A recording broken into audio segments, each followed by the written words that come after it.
Hello everyone and welcome back to the Horror Hut. Now, I know a lot of you use these videos to sleep, so before you drift off I thought it would be a fun idea if everyone can leave a comment to let me know where you are listening from in the world. Also like and subscribe if you are enjoying the episodes. Right, let's get comfy and relax and let's begin. I woke up to a strange noise coming from downstairs. At first, I thought it was the wind or maybe the old house settling, but then I heard the unmistakable sound of footsteps. My heart started pounding as I realized someone was inside the house. I glanced at the clock. It was 3:12 a.m. My daughter, Lily, was sleeping in the room next to mine. I quietly got out of bed and tiptoed to Lily's room. She was sound asleep, her small body curled up under the blankets. I gently shook her awake and whispered that we needed to be very quiet. She looked at me with wide, confused eyes but nodded. I grabbed her hand and led her to the closet. I whispered for her to stay there, no matter what, and closed the door behind her. I moved back to my bedroom and picked up my phone, but the battery was dead. Panic surged through me. I had left the charger downstairs in the kitchen. I could hear the burglars rummaging through our things, their voices low and urgent. I needed to find a way to protect Lily and get help. I remembered the old baseball bat in the hall closet. It wasn't much, but it was better than nothing. I crept out of the bedroom, moving as silently as I could. I could hear them in the living room, talking in hushed tones. My heart was racing, and my hands were shaking as I reached for the closet door. I grabbed the bat and took a deep breath, trying to steady myself. The floor creaked under my foot, and I froze. The talking stopped. I held my breath, praying they hadn't heard. After a few tense moments, the talking resumed. I let out a silent sigh of relief and continued down the hallway. I reached the top of the stairs and peered down. There were two of them, both wearing masks and gloves. They were rifling through the drawers and cabinets, looking for valuables. I had to get to the kitchen to charge my phone and call for help, but there was no way I could get past them unnoticed. I decided to try and scare them off.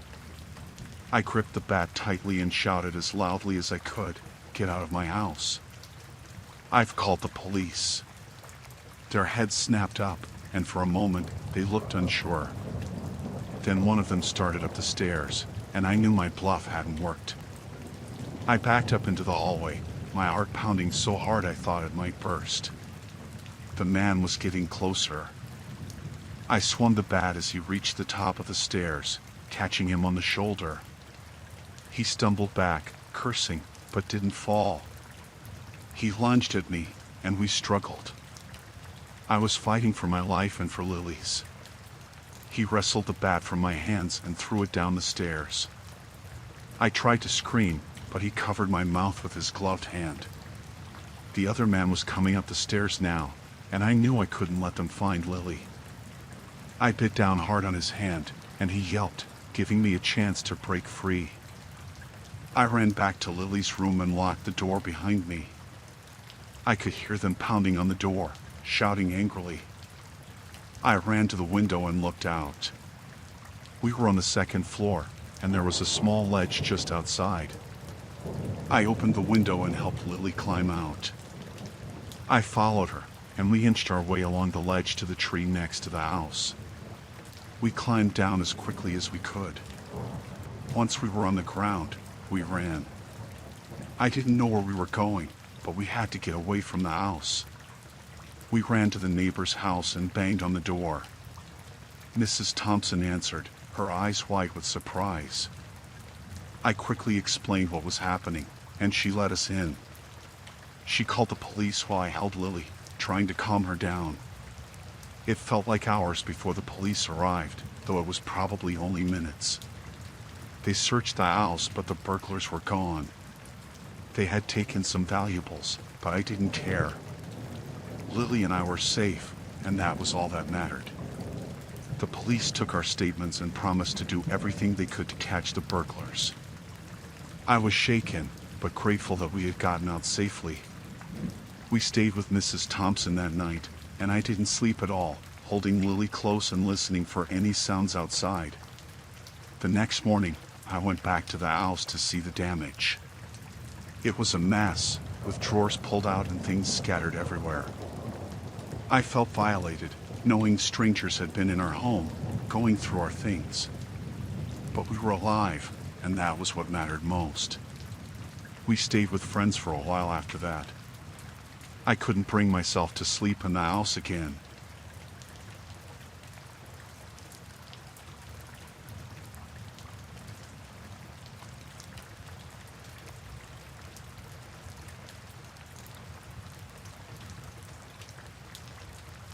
I first noticed him when I left work. It was late, around 9 p.m. I had stayed behind to finish some reports. As I walked to my car, I saw a man leaning against a lamppost, his eyes fixed on me. At first, I thought he might just be waiting for someone, but something about his stare made me uneasy. I brushed it off and got into my car, heading home. The next night, he was there again. Same spot, same unsettling stare. This time, I tried to get a better look at him. He was average height, wearing a hoodie that shadowed his face. My heart started to race as I hurried to my car. I couldn't shake the feeling that he was following me, even though I didn't see him again that night. It became a pattern. Every night, he was there. I started taking different routes home, hoping to lose him. But no matter which way I went, I always felt his presence. I tried to convince myself it was just my imagination, but deep down, I knew it wasn't. One evening, as I was unlocking my door, I glanced over my shoulder and saw him standing across the street. My blood ran cold. He was getting bolder. I rushed inside and locked all the doors. My hands were shaking as I dialed my friend, Jason, to come over. He arrived quickly and stayed the night. Having him there made me feel a bit safer, but I knew this wasn't a permanent solution. The next morning, I found a note on my car windshield. It was a single word, soon. Panic set in. I didn't know what to do. I went to the police, but they said without any real evidence, there wasn't much they could do. They advised me to be cautious and keep a record of any incidents. That night, I installed new locks and bought a baseball bat, just in case. My nerves were on edge. Every little noise made me jump. I couldn't sleep, constantly peering out the window, half expecting to see him standing there. A few days later, I decided to work from home, hoping it would make me feel safer. But then, the phone calls started. They were always silent, but I could hear breathing on the other end. I knew it was him. I stopped answering the phone, letting it go to voicemail. But the calls kept coming, day and night. One evening, I heard a noise coming from the backyard. I grabbed the bat and slowly made my way to the back door. Through the window, I saw him, trying to open the gate. My heart pounded in my chest as I dialed 911. He saw me and ran off before the police arrived. They searched the area but found nothing. The fear was overwhelming. I felt trapped in my own home. I couldn't eat, couldn't sleep. My life was consumed by the terror of this unknown man. I decided to take matters into my own hands. I bought a security camera and installed it at the front and back of the house. At least now I could see him coming. One night, I saw him on the camera, lurking in the shadows of my front yard. I called the police again, but by the time they arrived, he was gone. They told me to stay inside and keep the doors locked. It felt like a useless suggestion. The final straw came when I woke up to find my living room window shattered. He had thrown a brick through it. Attached was another note, "Tonight." I knew I couldn't stay there any longer. I packed a bag and drove to Jason's place, explaining everything. He insisted I stay with him until this was sorted out. That night, Jason and I stayed up, watching the security footage from my house. Around midnight, we saw him. He approached the house, trying to open the front door. When he couldn't, he moved to the broken window. Jason called the police, and we watched as they arrived and finally caught him. It was a huge relief. The man was arrested and identified as a local with a history of stalking. He had been watching me for weeks, planning who knows what. The police found more notes and some disturbing drawings in his apartment. Knowing he was behind bars brought some peace, but the fear lingered. I stayed with Jason for a while, trying to regain a sense of normalcy. It wasn't easy. Every time I walked down the street or heard an unexpected noise, my heart would race. But slowly, I started to feel safer. I moved to a new apartment in a different part of town and installed a top-notch security system. The experience left a lasting mark on me. I was more cautious, more aware of my surroundings. I never walked alone at night and always checked my rearview mirror.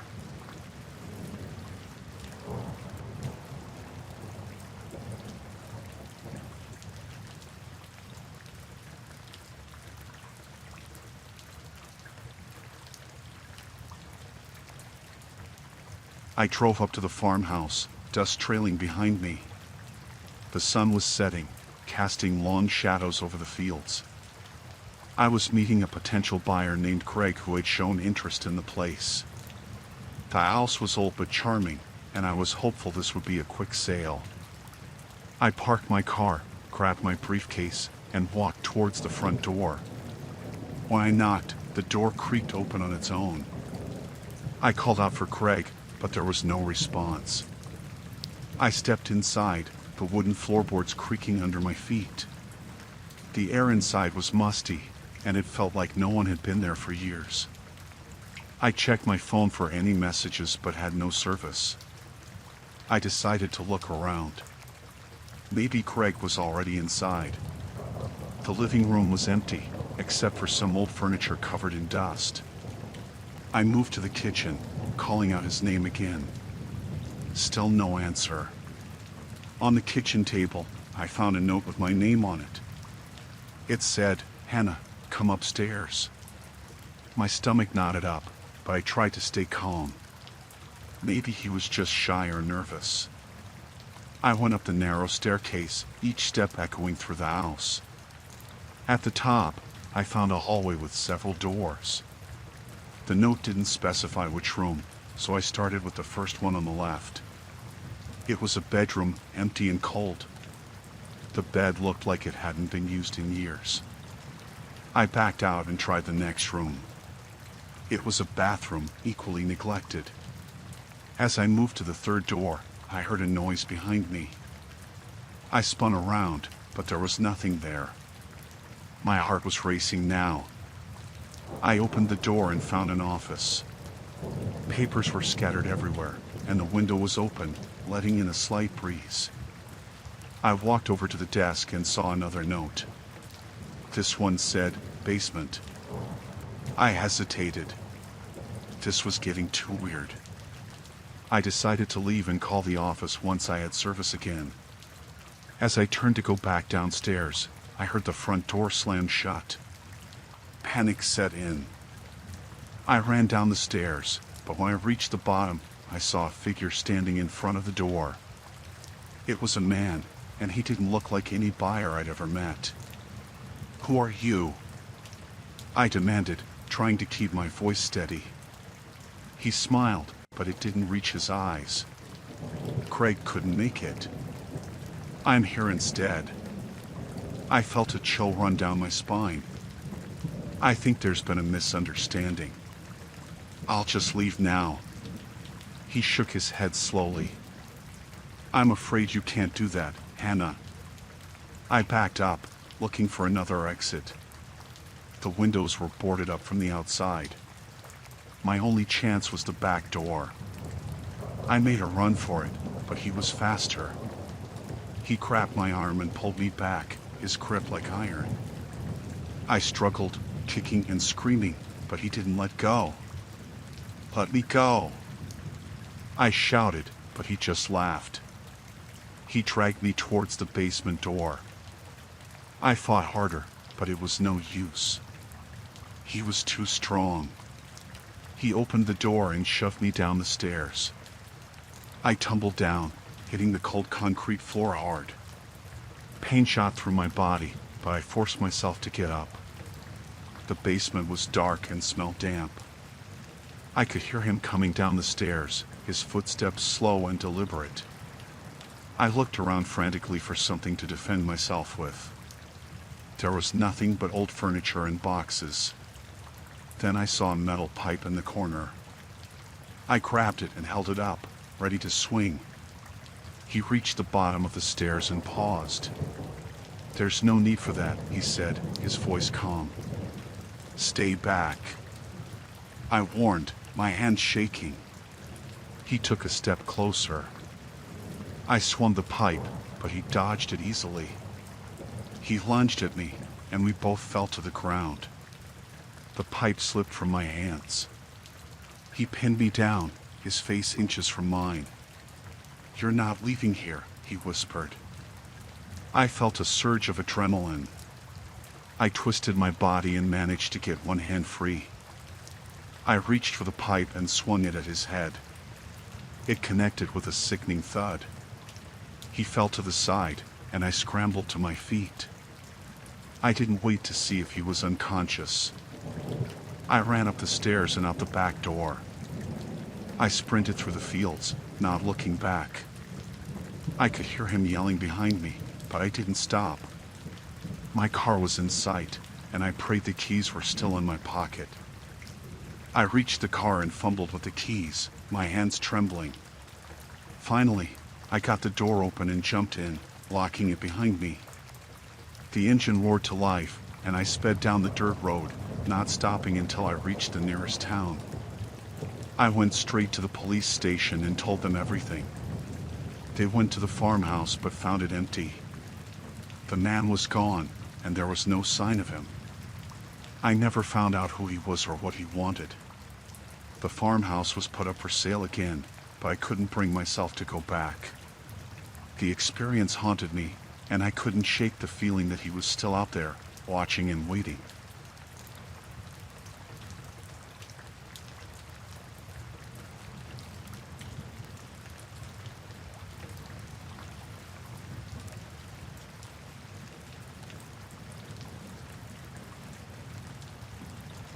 We had just arrived at the rental house by the lake. It was supposed to be a perfect summer getaway. Jason, my best friend, had booked the place for a week. It was a large, old house, but it had charm. There were 6 of us: Jason, his girlfriend Emily, Mike, Sarah, Lisa, and me. The first night, we unpacked and settled in, excited for the days ahead. The next morning, we decided to explore the house. It had a lot of rooms and even an attic. While looking around, I noticed a small door in the back of one of the closets. It was weird, almost like a hidden compartment. I called Jason over, and we opened it together. Inside, there were a few old blankets and some empty cans. It looked like someone had been there recently. We showed the others, and it became a topic of conversation. We joked about it, saying maybe it was a kid's hiding spot. But deep down, it made us all a bit uneasy. We decided to let it go and enjoy our vacation. That evening, we had a barbecue and drank by the lake. The thought of that little room drifted away as we had fun. The next day, while we were out on the boat, Emily realized she had forgotten her phone at the house. She went back alone to get it. When she returned, she looked pale and nervous. She said she felt like someone was watching her from the woods. We laughed it off, saying she was probably just spooked by the isolation. Later that night, we heard strange noises coming from the attic.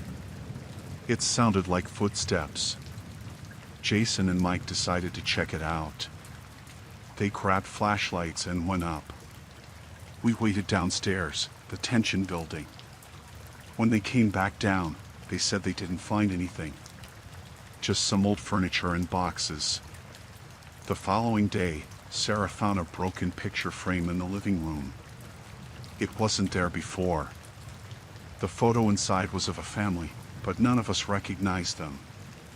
The glass was shattered, and it looked like it had been thrown. We started to get worried. We couldn't shake the feeling that something was off. That night, we decided to sleep in pairs. The house felt too big and empty.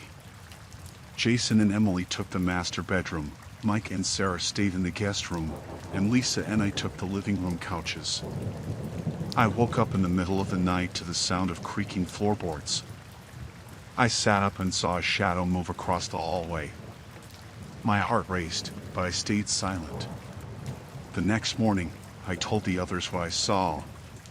Jason suggested we should leave, but Mike insisted we were just scaring ourselves. He said we should stay and enjoy the rest of our vacation. We reluctantly agreed, but I couldn't shake the feeling of being watched. During the day, we tried to keep busy with outdoor activities.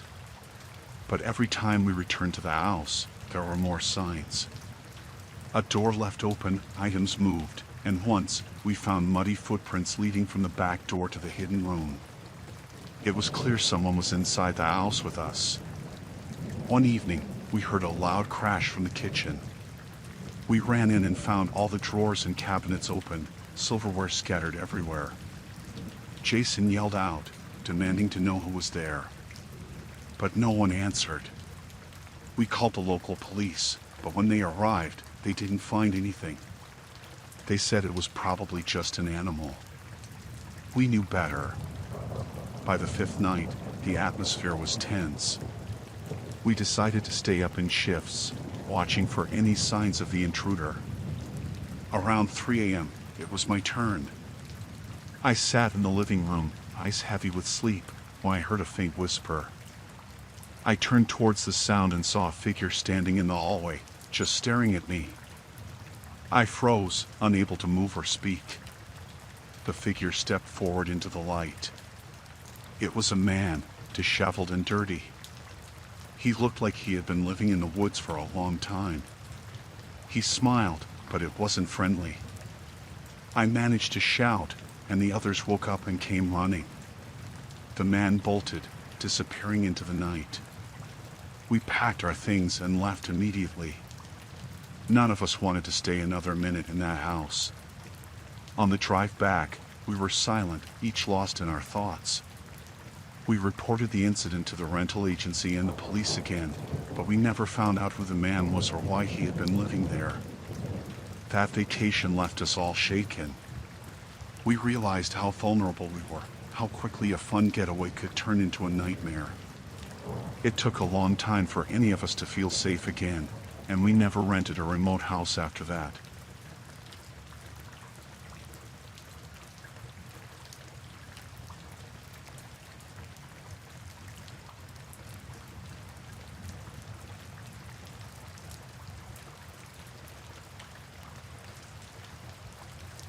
I was walking to my car in the parking lot, the sun just starting to set.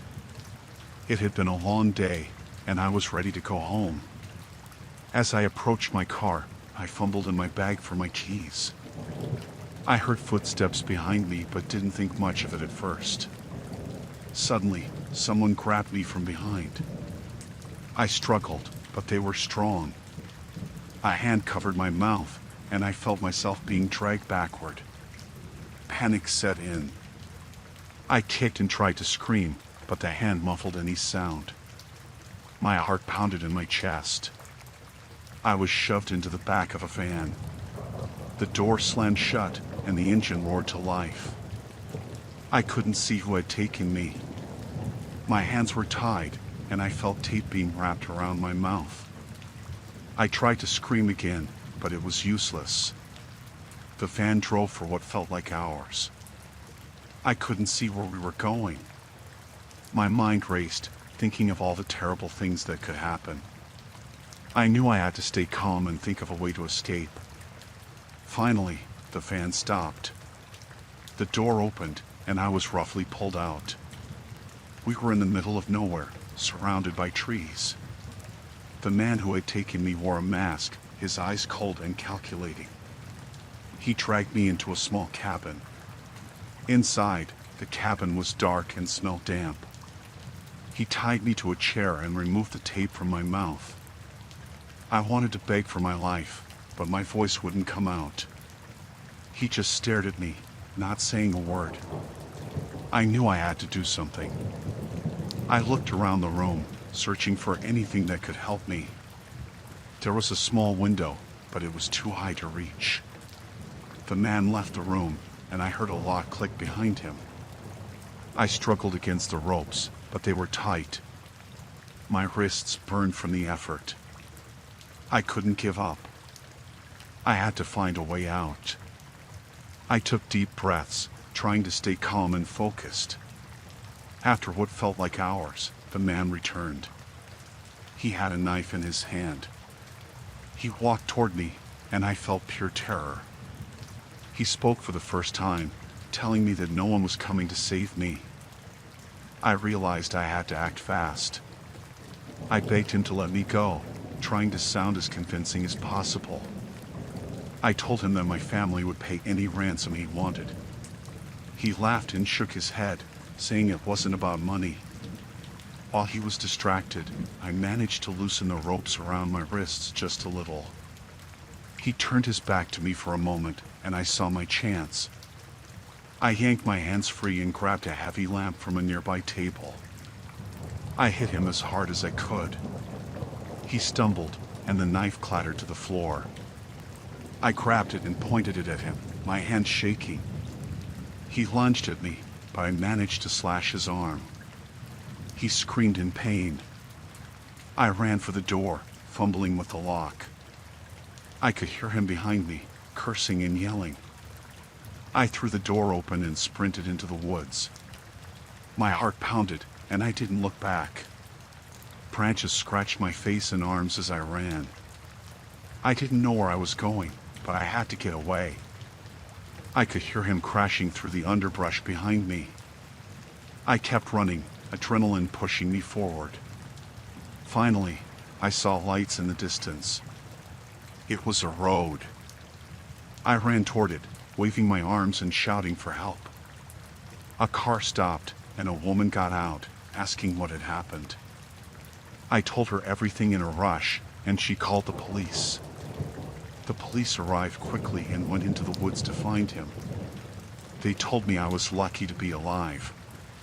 They found the cabin, but the man was gone. They assured me they would keep looking until they found him. I spent the next few days in a state of shock. I couldn't sleep, couldn't eat. The police took my statement and started an investigation. They believed the man was a serial kidnapper they had been searching for. I stayed with my family, surrounded by people who cared about me. It took a long time to feel safe again. I kept looking over my shoulder, expecting him to appear out of nowhere. The police eventually caught him. He was trying to abduct another woman. They said my escape had helped them track him down. I testified in court, and he was sentenced to life in prison. The experience changed me forever. I was more cautious, always aware of my surroundings. But I refused to let fear control my life. I survived because I fought back, because I didn't give up. Even now, I still have nightmares. But I know I'm strong. I know I can survive anything. That day in the parking lot could have been the end, but it wasn't.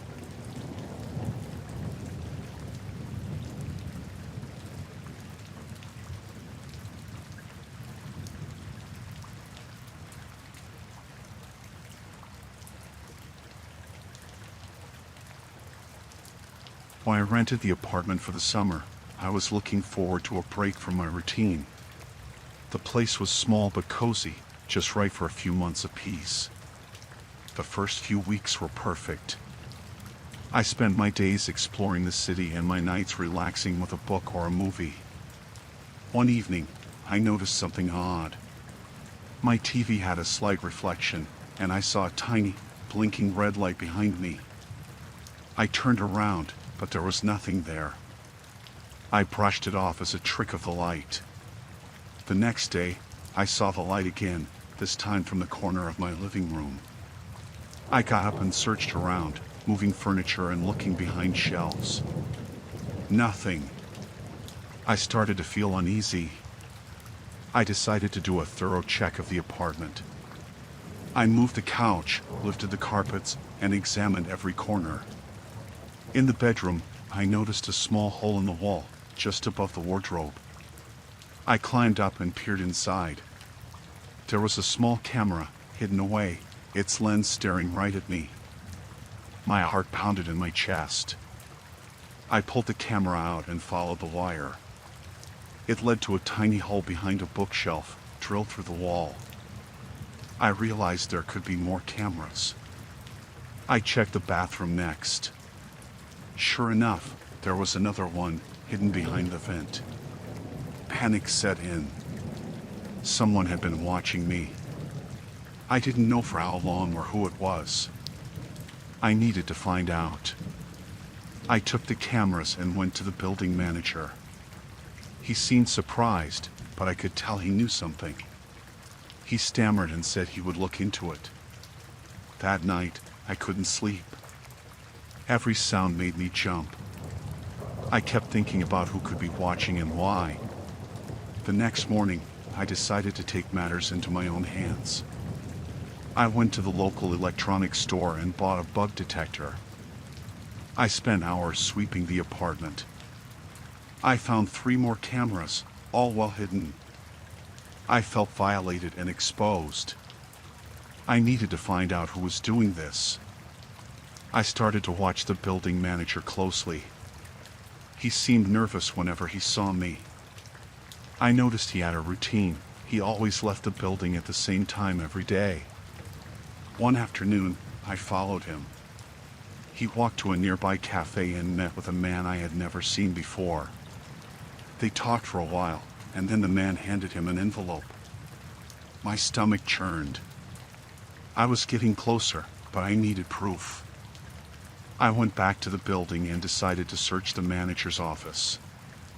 I waited until he left for the day, then picked the lock and slipped inside. I found a hidden panel behind his desk, filled with videotapes and a small monitor.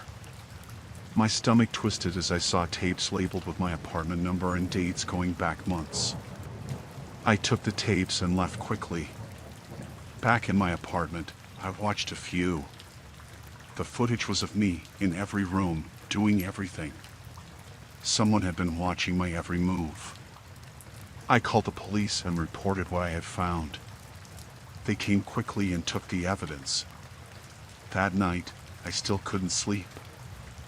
I felt like I was being watched. The police called me the next day. They had arrested the building manager and his accomplice. They had been running a voyeurism operation, recording tenants and selling the footage online. Even though they were caught, I still felt uneasy. I moved out of the apartment immediately. I found a new place, far away, and made sure to check every inch of it for hidden cameras. The experience changed me. I was more cautious, always checking for cameras or anything suspicious. I couldn't shake the feeling of being watched. It took a long time to feel safe again. Now, I double-check everything. I don't take my privacy for granted. I learned to trust my instincts and to act on them. I survived that summer, but it left a mark. I hope I never have to go through something like that again. But I know that if I do, I'll be ready. I'll fight back, and I'll survive. Because no one has the right to invade my privacy, and I'll do whatever it takes to protect myself.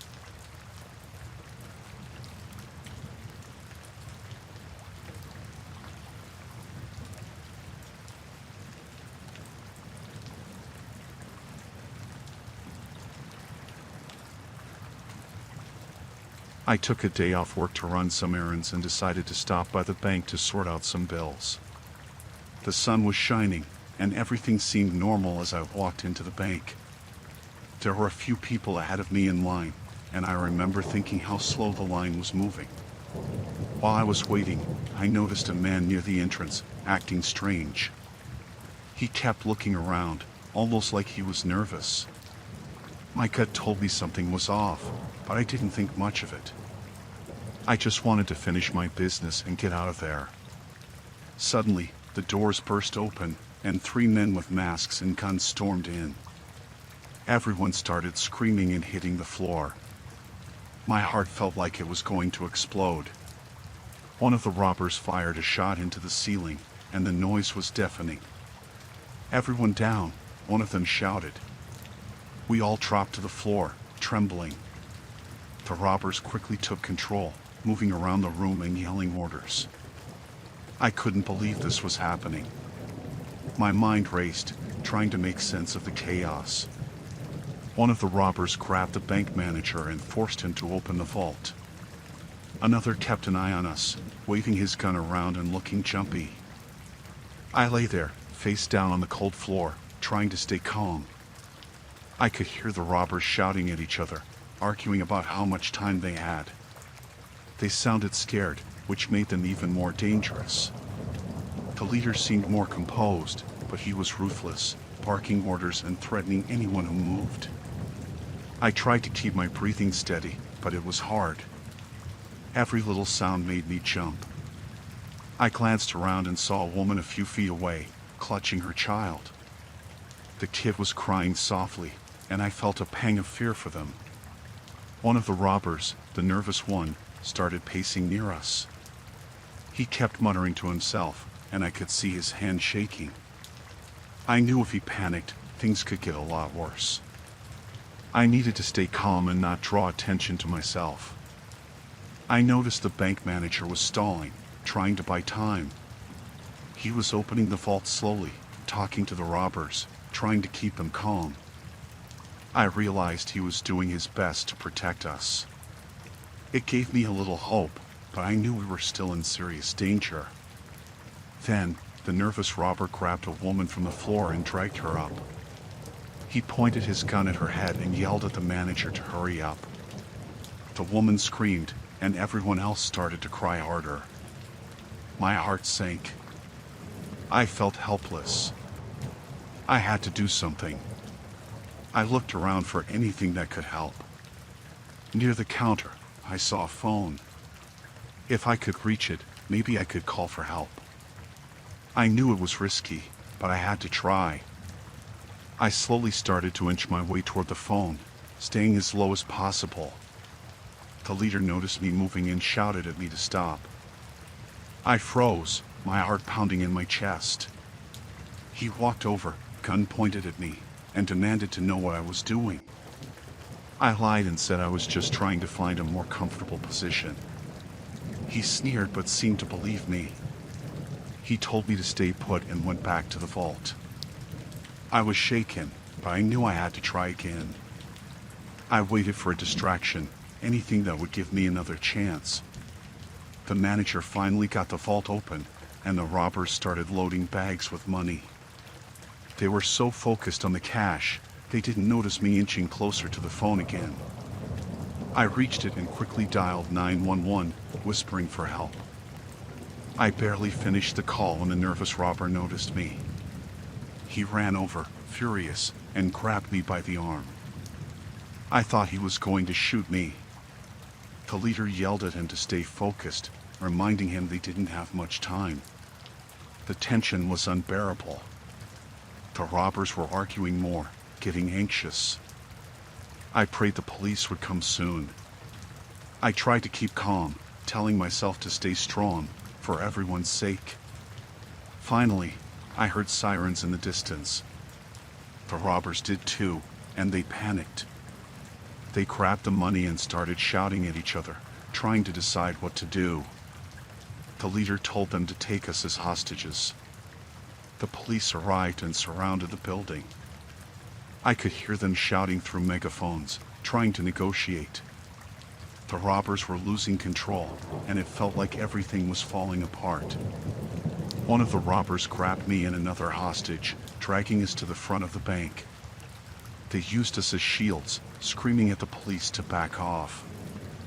I was terrified, but I knew I had to stay calm. The police tried to talk the robbers down, promising them safe passage if they let us go. The leader was negotiating, but the nervous robber snapped. He pointed his gun at my head, yelling that he was done waiting. I felt the cold barrel against my temple, and I thought it was the end. But then, a shot rang out. The police sniper had taken the shot, hitting the nervous robber. He fell, and his gun clattered to the floor. The other robbers panicked and dropped their weapons. The police stormed in, taking them down quickly. I was pulled to safety, my body shaking uncontrollably. I couldn't believe it was over. The police took statements and checked on everyone. I was in shock but relieved to be alive. The robbers were arrested, and we were all taken to the hospital to be checked out.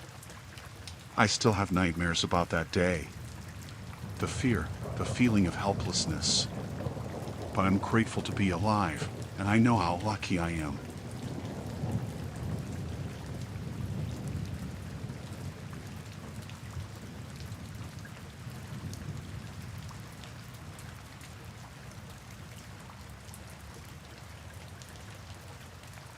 Our romantic getaway started like a dream. Tom and I rented a remote cabin, far away from the city noise. We wanted peace and quiet, just the two of us. The first couple of days were perfect. We hiked, cooked together, and enjoyed the serenity of the woods. On the third night, we were sitting by the fireplace. The only sound was the crackling of the logs. Suddenly, there was a loud bang at the door. We looked at each other, startled. It was almost midnight, and we weren't expecting anyone. Tom got up to check, while I stayed behind, my heart pounding. Tom peeked through the window beside the door and froze. He turned to me, his face pale. "Lisa, there are men outside. They have guns." My stomach dropped. My mind raced, thinking of what to do. Tom quickly locked the door and turned off the lights. We crouched behind the couch, trying to stay calm. The men outside started shouting, demanding we open the door. They banged on the windows, trying to break in. We had no cell service out here, so calling for help wasn't an option. We needed to find another way to signal for help. I remembered the emergency flare kit we had brought with us. Tom grabbed the flare gun from the cupboard. We could hear the men getting more aggressive, smashing the windows. I felt a chill run down my spine as I heard glass shattering. We had to act fast. Tom told me to stay low while he went to the bedroom window to shoot the flare. As Tom was about to open the window, one of the men broke through the kitchen window. I screamed, and Tom rushed back to help me. The intruder was inside, pointing his gun at us. Tom and I stood frozen, not knowing what to do. The man demanded money and valuables. Tom tried to reason with him, offering what little we had. But it wasn't enough. The man became more aggressive, threatening us. Just then, we heard more glass breaking from another room. The rest of the group was inside the cabin. Our situation was getting worse by the minute. One of the men grabbed me, pulling me away from Tom. I struggled, trying to get free. Tom lunged at him, and they started fighting. The man hit Tom with the butt of his gun, knocking him to the ground. I screamed, fearing for Tom's life. Another man pointed his gun at me, telling me to shut up. In the chaos, I noticed Tom gesturing towards the flare gun, which had fallen under the table. I slowly moved towards it, hoping the men wouldn't notice. My hands were shaking, but I managed to grab it. I aimed it at the man closest to me and fired. The bright light blinded him, and he dropped his gun. Tom seized the opportunity, tackling the man who had hit him. They struggled on the floor, while I grabbed the fallen gun. My hands were trembling, but I pointed it at the other intruders, yelling at them to get out. They hesitated, realizing we were not as helpless as they thought. The man Tom was fighting managed to break free and ran out the door. The others followed, cursing and threatening to come back. We didn't wait to see if they would. Tom and I quickly barricaded the doors and windows with whatever we could find. We knew they might return, so we had to be ready. We spent the rest of the night on high alert, watching and listening for any signs of the men coming back. The cabin was eerily quiet, except for our heavy breathing and the occasional crack of the fire. We held each other, trying to stay calm and think of our next move.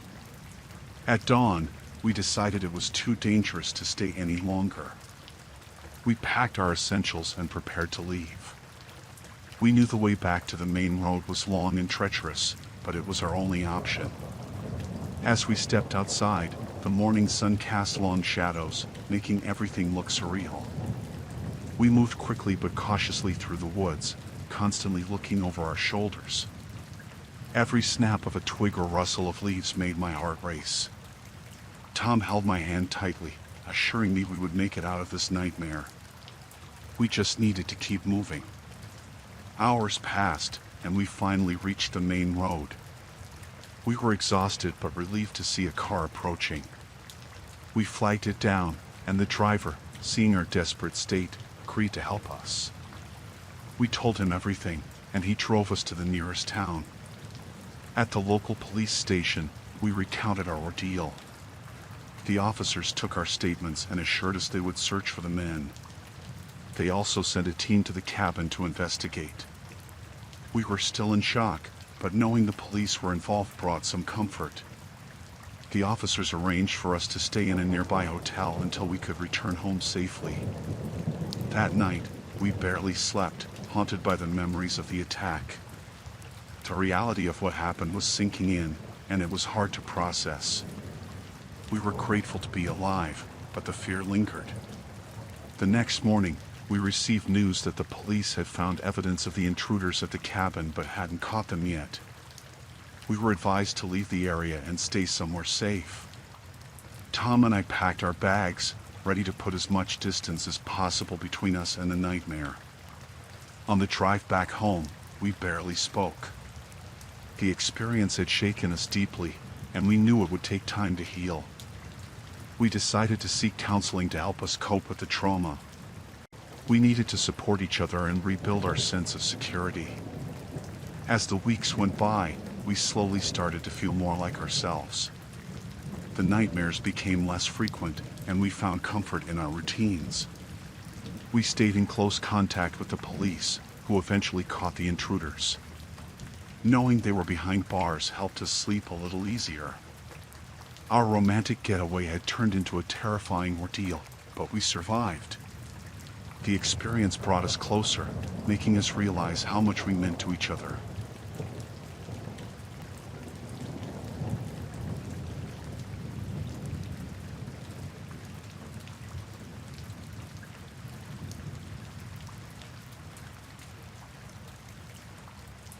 I decided to take a solo camping trip to clear my mind. The stress of work and daily life had been getting to me. I picked a remote spot in the woods, far from civilization. The first day was peaceful. I set up my tent, gathered firewood, and enjoyed the solitude. As night fell, I sat by the campfire, listening to the sounds of the forest. It was calming until I heard a faint rustling in the bushes. I dismissed it as an animal and went to bed. The next morning, I found footprints around my campsite. They were too big to be from an animal. My heart started to race. I tried to convince myself it was another camper, but I hadn't seen anyone else around. I decided to stay vigilant. Throughout the day, I explored the area but kept close to my camp. As the sun set, I gathered more wood for the fire. The night was eerily quiet. Around midnight, I heard the rustling again, this time closer. I grabbed my flashlight and shone it towards the noise. The light caught a glimpse of a figure darting behind a tree. Panic set in. I shouted, asking who was there, but got no response. I stayed up all night, watching and listening. By morning, I was exhausted. I decided to pack up and leave. As I was dismantling my tent, I noticed something on a nearby tree. It was a small carving, fresh and deliberate. It looked like an arrow pointing deeper into the woods. Ignoring it seemed like the best option. I continued packing, but the feeling of being watched grew stronger. I hurried, wanting to get out of there as fast as possible. As I was about to leave, I found my map missing. I searched frantically but couldn't find it. Someone had taken it. With no map, I had to rely on memory. I started walking back the way I came, but the dense forest all looked the same. Every snap of a twig made me jump.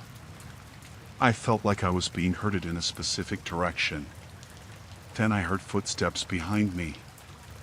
I broke into a run, not daring to look back. My heart pounded in my chest, and my breath came in gasps. I stumbled over roots and branches, but I kept going. The footsteps seemed to be getting closer. In my panic, I tripped and fell hard, scraping my knees and hands. As I lay there, trying to catch my breath, I saw him. A man, rugged and unkempt, standing a few yards away, holding my map. He stared at me with cold, calculating eyes. I scrambled to my feet and backed away slowly. He didn't move, just watched me. I turned and ran again, faster than before. I could hear him following, his pace steady and relentless. My mind raced, trying to think of a way out. I spotted a small cave ahead and darted inside, hoping he wouldn't see me. I crouched in the darkness, trying to quiet my breathing. Minutes felt like hours as I waited.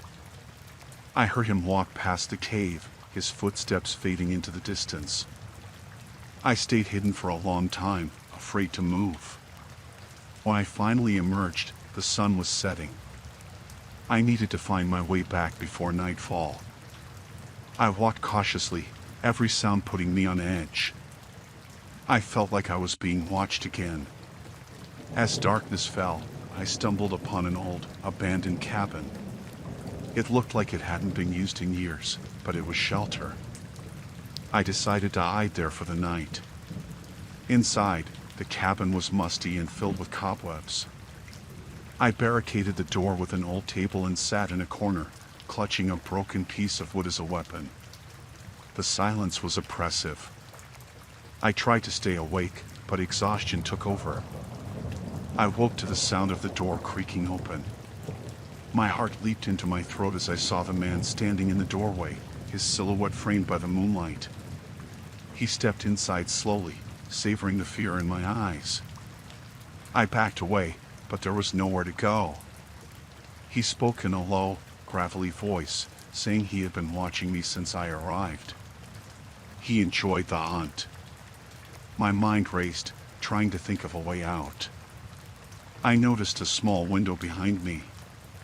It was my only chance. I grabbed a piece of wood and lunged at him, catching him off guard. He staggered back, and I took the opportunity to dive through the window.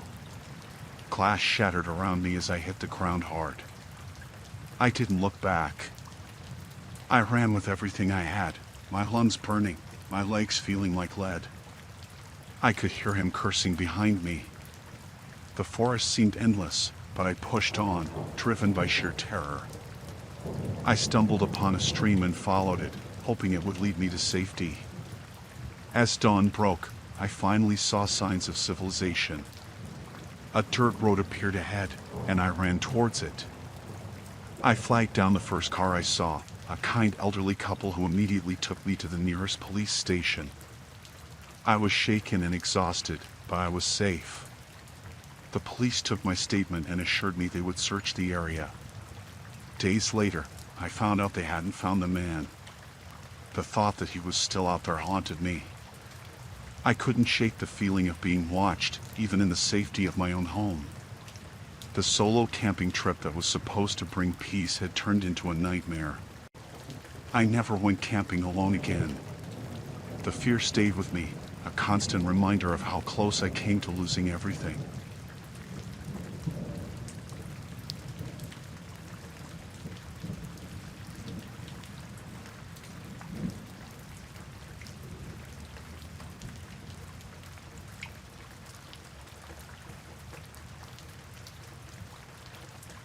My friend Sarah and I decided to take a summer vacation in Miami. We were both excited to enjoy the beach and nightlife. On our second night, we went to a popular club. The music was loud and the place was packed. We danced and had a few drinks. It was fun until I lost sight of Sarah. I looked around, thinking she might have gone to the bathroom. I texted her, but she didn't reply. I waited a while, but when she didn't come back, I started to worry. I asked people if they had seen her, but no one had. I decided to check outside. I stepped into the night air and looked up and down the street. There was no sign of her. I called her phone, but it went straight to voicemail. Panic began to set in. I went back into the club and searched every corner, but she wasn't there. I thought about calling the police, but it hadn't been that long since I last saw her. I headed back to our hotel, hoping she might have gone back. When I got there, the room was empty. Her bed was untouched. I couldn't sleep. I stayed up all night, staring at the door, hoping she would walk through. But she didn't. The next morning, I went to the police. They took my statement and said they would look into it. But I could tell they didn't take it seriously. People go missing in big cities all the time, they said. I couldn't just sit and wait. I had to do something. I started retracing our steps from the night before. I went back to the club and asked more people if they had seen her. A bartender remembered her talking to a man, but he didn't know anything else. I checked with other nearby bars and shops, showing them her picture, but no one had seen her. Days went by, and there was no word from Sarah. I felt helpless and scared. I couldn't go back home without her. One evening, I was sitting in a cafe, thinking about what to do next when I overheard a conversation at the next table. They were talking about girls going missing and how it was connected to a human trafficking ring. My heart raced as I listened. I decided to follow the people talking when they left the cafe. They led me to a rundown building in a sketchy part of town. I waited outside, trying to gather the courage to go in. Finally, I took a deep breath and walked up to the door. Inside, the place was dark and smelled terrible. I could hear voices coming from a room down the hall. I crept closer and peeked through a crack in the door. There were women inside, some crying, some looking defeated. My stomach turned when I saw Sarah among them. I knew I couldn't take them all on my own. I needed help. I quietly left the building and called the police, telling them what I had seen. They told me to stay put and that they would send someone. I waited, my heart pounding, afraid someone would notice me. It felt like forever before the police arrived. They stormed the building and rescued the women, including Sarah. I ran to her and hugged her tightly. She was shaken and scared but alive. The police arrested several men involved in the trafficking ring. Sarah told me they had drugged her at the club and taken her while she was unconscious. She didn't remember much, but she was grateful to be free. I stayed by her side as she gave her statement to the police. The whole ordeal felt like a nightmare. We cut our vacation short and went back home. Sarah needed time to recover, and I needed to process everything that had happened. The police assured us that the ring was being dismantled and that the people responsible would face justice. The experience changed us both. We were more cautious and aware of our surroundings. I couldn't stop thinking about the other women who might still be out there, needing help. It haunted me, but I was grateful that we had made it out alive. Sarah and I remained close, our bond strengthened by what we had been through. We knew we were lucky to have found each other in time. The vacation that had started with excitement ended with a terrifying reality that we would never forget. The memories of that night and the days that followed stayed with me. Every time I heard about someone going missing, it brought back the fear and urgency I had felt. I shared our story whenever I could, hoping it would help others stay safe. Life slowly returned to normal, but the shadows of that summer vacation lingered. We couldn't undo what had happened, but we had survived. And that was something to hold on to.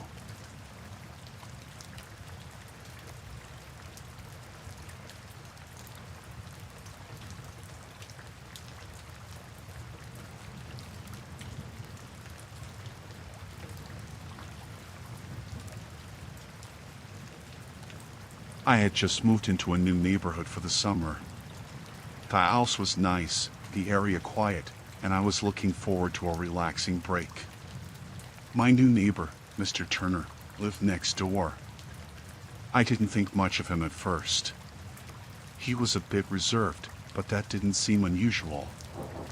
Over the first few days, I noticed some odd things. Mr. Turner was always outside at strange hours. He would walk around his yard in the middle of the night and often had his curtains drawn tightly.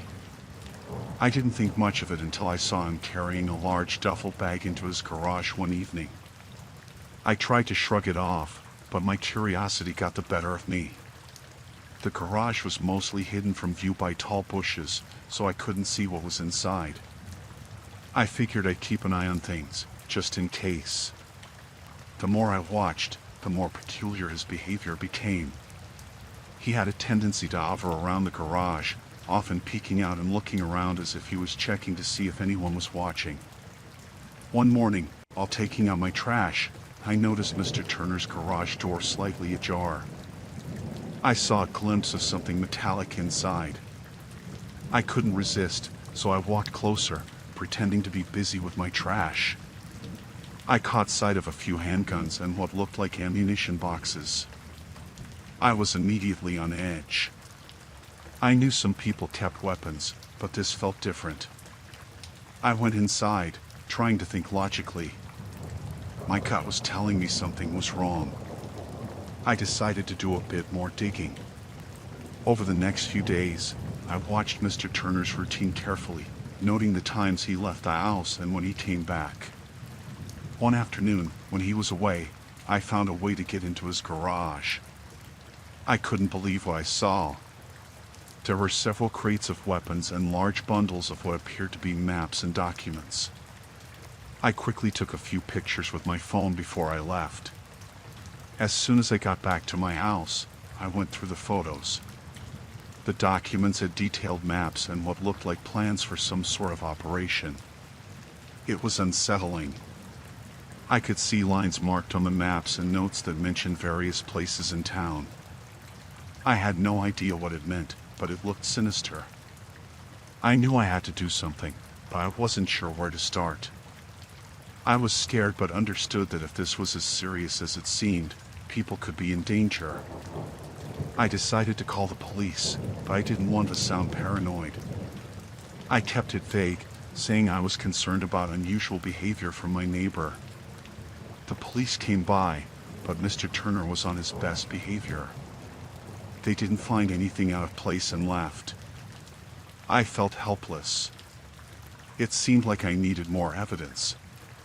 That night, I noticed Mr. Turner acting even more strange. He seemed agitated and was constantly on the move. The next day, I saw him loading more items into his car. I took a few more pictures from a distance. He drove off, and I decided to investigate further. I went back to his garage and found more documents and some disturbing things that made it clear he was planning something major. I went straight to the police with all my findings. This time, I showed them everything. They took me seriously and said they would investigate further. I was anxious and worried that I had waited too long. A few days later, the police returned and told me that they had found evidence of illegal activities linked to Mr. Turner. They had been able to link him to some criminal organizations. They also found out that he had been planning something dangerous. They arrested him, and the police told me they were working to ensure the safety of everyone in the neighborhood. The relief I felt was immense. I couldn't believe how close I had come to something truly terrible. The neighborhood felt different after that, quieter and more relaxed. I stayed on high alert for a while, just in case. The summer continued, and though it had started with excitement and promise, it ended up being far more eventful than I had anticipated. I learned a lot about being vigilant and the importance of trusting my instincts. I never had any more trouble from Mr. Turner's side of things, and the neighborhood gradually returned to normal. I kept in touch with the police, who assured me that the threat had been contained. Looking back, I am grateful that I acted on my suspicions. It's unsettling to think about what might have happened if I had ignored the signs.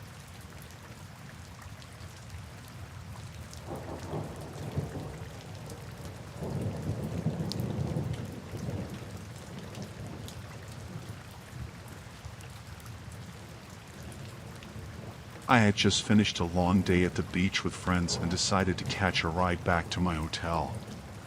It was late, and I was exhausted. I had no intention of waiting for a taxi, so when a car pulled up and the driver offered a ride, I gratefully accepted. The driver seemed nice enough. He was friendly and had a welcoming smile. He asked me about my day and told me he was just driving home. I chatted with him for a bit, feeling comfortable enough to let my guard down. The conversation was light, and he seemed genuinely interested in what I had to say. After a few minutes, I noticed that the scenery outside was unfamiliar. We had left the main road and were driving down a dark, secluded street. My instincts started to kick in. I asked the driver if we were going the right way. He assured me that it was a shortcut and that we'd be there soon. I began to feel uneasy. The friendly demeanor of the driver didn't match the creeping sense of dread I was experiencing. I checked my phone to see if I had lost signal or if there was an app that could help me figure out where I was. My phone was almost dead, and I had no way to check. The driver's demeanor started to change. His smile was gone, and he became more distant. I tried to stay calm and maintain the conversation, hoping it would help distract me from my growing fear. I noticed that he wasn't responding much anymore and that he was driving even further into the darkness. Panic set in when I realized we were on a deserted road, far from where I needed to be. I tried to open the car door, but it was locked. I asked the driver to pull over, claiming I needed to make a call. He didn't respond, and the car continued to speed up. I was trapped. Desperation took over. I searched for a way to get out. I remembered seeing movies where people had escaped moving vehicles by jumping out, but I was terrified of the idea. I looked around, hoping to find something I could use to defend myself or maybe distract him. The driver's focus was solely on the road. I used the opportunity to reach for the door handle again, trying to pry it open. The handle was stiff, but I managed to get it slightly open. My heart raced as I felt the cold air rushing in. The driver glanced at me briefly but quickly looked back at the road. I took a deep breath, gathered my courage, and made a split-second decision. I pushed the door open wider, gripping the handle tightly. The wind hit my face, and I braced myself for the worst. With a sudden push, I threw myself out of the car, rolling onto the gravel and dirt of the road. The pain was sharp, but adrenaline kept me going. I scrambled to my feet, looking for cover. The driver slammed on the brakes, and I heard him yelling, but I didn't look back. I ran into the woods next to the road, hoping it would hide me from view. I kept running, my breath coming in ragged gasps. The darkness of the forest seemed to swallow me up. I was disoriented and scared, but I forced myself to keep moving. I knew I had to find a way to get back to safety. Eventually, I stumbled upon a small house with lights on. I knocked frantically on the door. A middle-aged couple answered, and I explained what had happened. They let me in and called the police for me. I was shaking and exhausted, but relieved to be out of immediate danger. The police arrived soon after and took my statement. They said they would look into it, but they couldn't guarantee they would catch the driver. I was shaken up but grateful to be safe. The couple offered to let me stay the night, which I gladly accepted. The next morning, I was able to get a ride back to my hotel. The whole experience left me rattled. I realized how quickly things could turn dangerous and how important it is to stay alert. I made sure to take extra precautions in the future, always double-checking who I was getting into a car with and being more aware of my surroundings. The summer continued, but I never forgot that night.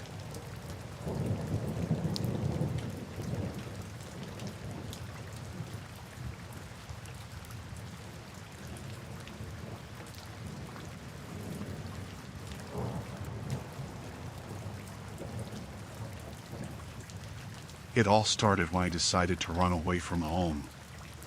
I was 16, and everything felt overwhelming. My parents were always fighting, and I just couldn't take it anymore. I packed a small bag with some clothes and a few personal items, then left early one morning while they were still asleep. I made my way to the train station, my heart pounding the whole way. I planned to catch a train to a nearby city where I thought I could figure things out. The train station was crowded, and I felt a mix of anxiety and excitement. I was free, or at least I thought I was. That's when I met him. He seemed friendly, maybe in his late 20s, with a warm smile and kind eyes. He was sitting on the bench next to where I was waiting, and he struck up a conversation. He asked where I was headed and if I needed any help. I was wary at first but decided to trust him. I was young and scared, and he seemed genuine. We talked for a while, and he told me his name was Mike. He said he was going to the same city and offered to share his train ticket with me. I hesitated but accepted. He seemed like someone who genuinely wanted to help, and I was too overwhelmed to think clearly. When the train arrived, he led me to the correct platform. Everything seemed fine, and I felt a little better. We got on the train together and found a seat. The journey was long, and we talked about everything: my plans, my hopes, and my fears. He listened attentively and offered supportive advice. After a while, I started to notice that his behavior was a bit odd. He would occasionally glance around the train car as if he was checking something. I brushed it off as paranoia. Maybe he was just nervous about the journey, just like I was. Halfway through the trip, Mike suggested we go to the dining car for a drink. I was thirsty and agreed. We walked down the narrow corridor together. It was quieter there, and I started to feel uneasy. Mike seemed more focused and intense. In the dining car, he ordered a drink and offered me one too. I wasn't really hungry or thirsty, but I took it anyway. I noticed that he was watching me closely. His demeanor had changed from friendly to something more unsettling. I tried to stay calm, but my nerves were on edge. After we returned to our seats, he became even more distant and started asking more personal questions. It felt invasive. I began to regret accepting his help and wished I hadn't trusted him so easily. When the train approached the next station, Mike's behavior escalated. He leaned in close and whispered that he had an important message for me. I was confused and anxious. He said he had arranged a place for me to stay and that it would be safer for me if I came with him when we got off the train. My heart raced. The train pulled into the station, and Mike stood up quickly, almost too quickly. He looked around nervously. I knew something was wrong. As we stepped off the train, he guided me toward a less populated area of the station. My instinct screamed at me to get away. I made an excuse to go to the restroom and hurried off in the opposite direction. I kept my head down and walked briskly, trying to blend in with the crowd. I could feel Mike's eyes on me, and I was sure he was looking for me. In the restroom, I tried to calm myself and think. I knew I had to get away from him. I peeked out and saw him still searching. My heart was pounding. I decided to use the public phone to call the police. I told them everything and gave them a description of Mike and the train details. The police arrived quickly.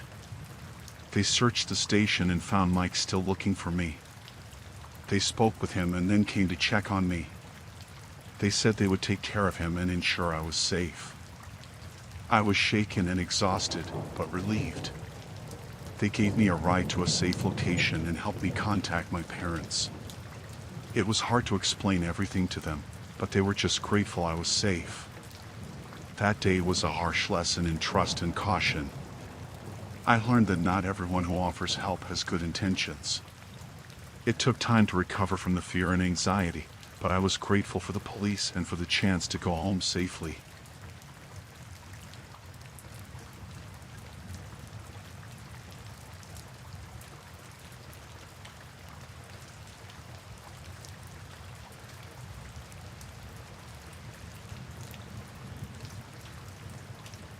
I had always loved the outdoors, so I decided to start a business leading wilderness survival trips. This summer, I had a group of 8 tourists signed up for a week-long adventure in the remote woods. We were all set to spend a week hiking, camping, and learning survival skills. It was supposed to be an enriching experience for everyone. The first day went smoothly. The group was enthusiastic, and everyone was getting along well. We set up camp by a small clearing, and I went over the basics of fire making and shelter building.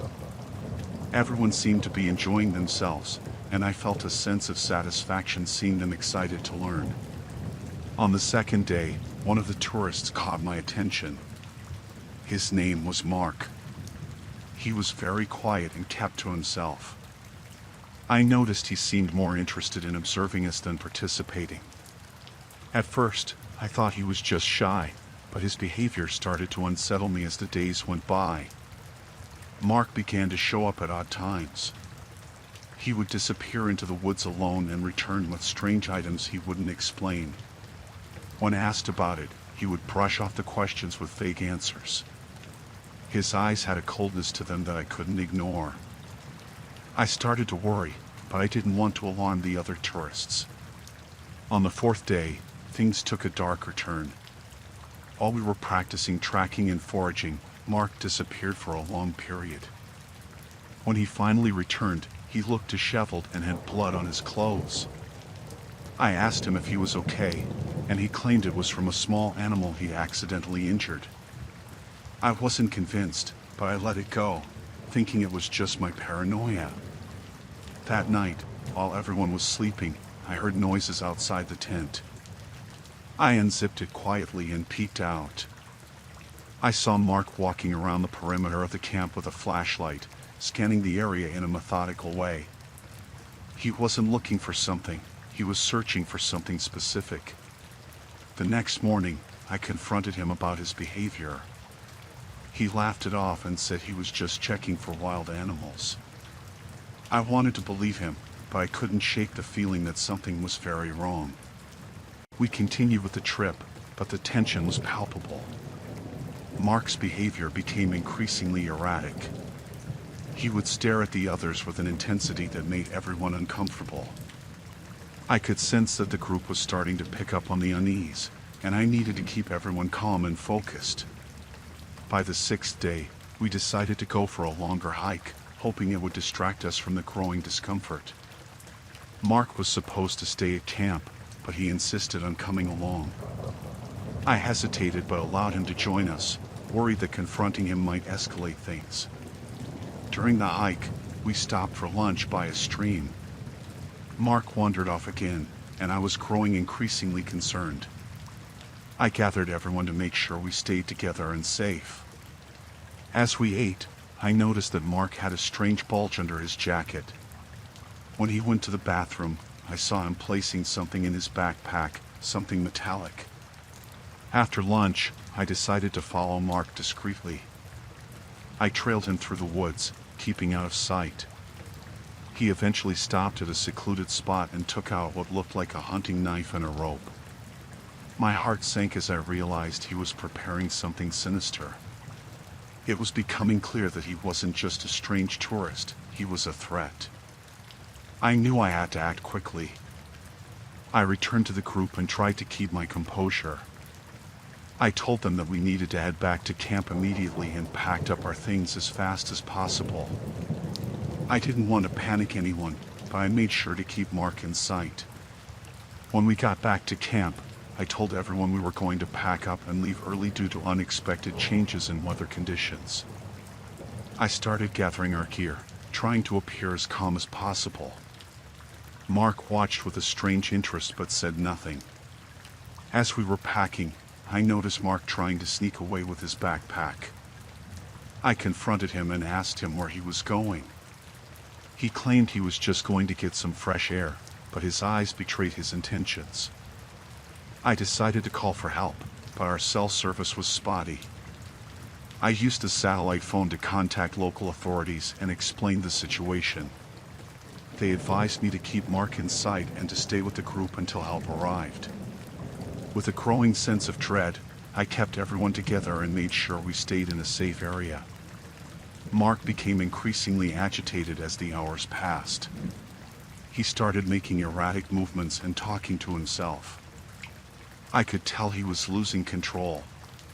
Finally, our rescue team arrived. They found Mark trying to sneak away from the camp. They took him into custody and assured us that we were safe. It was a relief, but I was still shaken. I didn't realize how close we had come to a terrible situation. The authorities later confirmed that Mark had been using the trip as a cover for hunting people. He had a history of violent behavior, and his plans were much more sinister than I had imagined. I felt a mix of relief and guilt, knowing that the trip had almost ended in disaster. The rest of the trip was subdued. We returned home, and everyone was safe. I made sure to follow up with the tourists to ensure they were okay.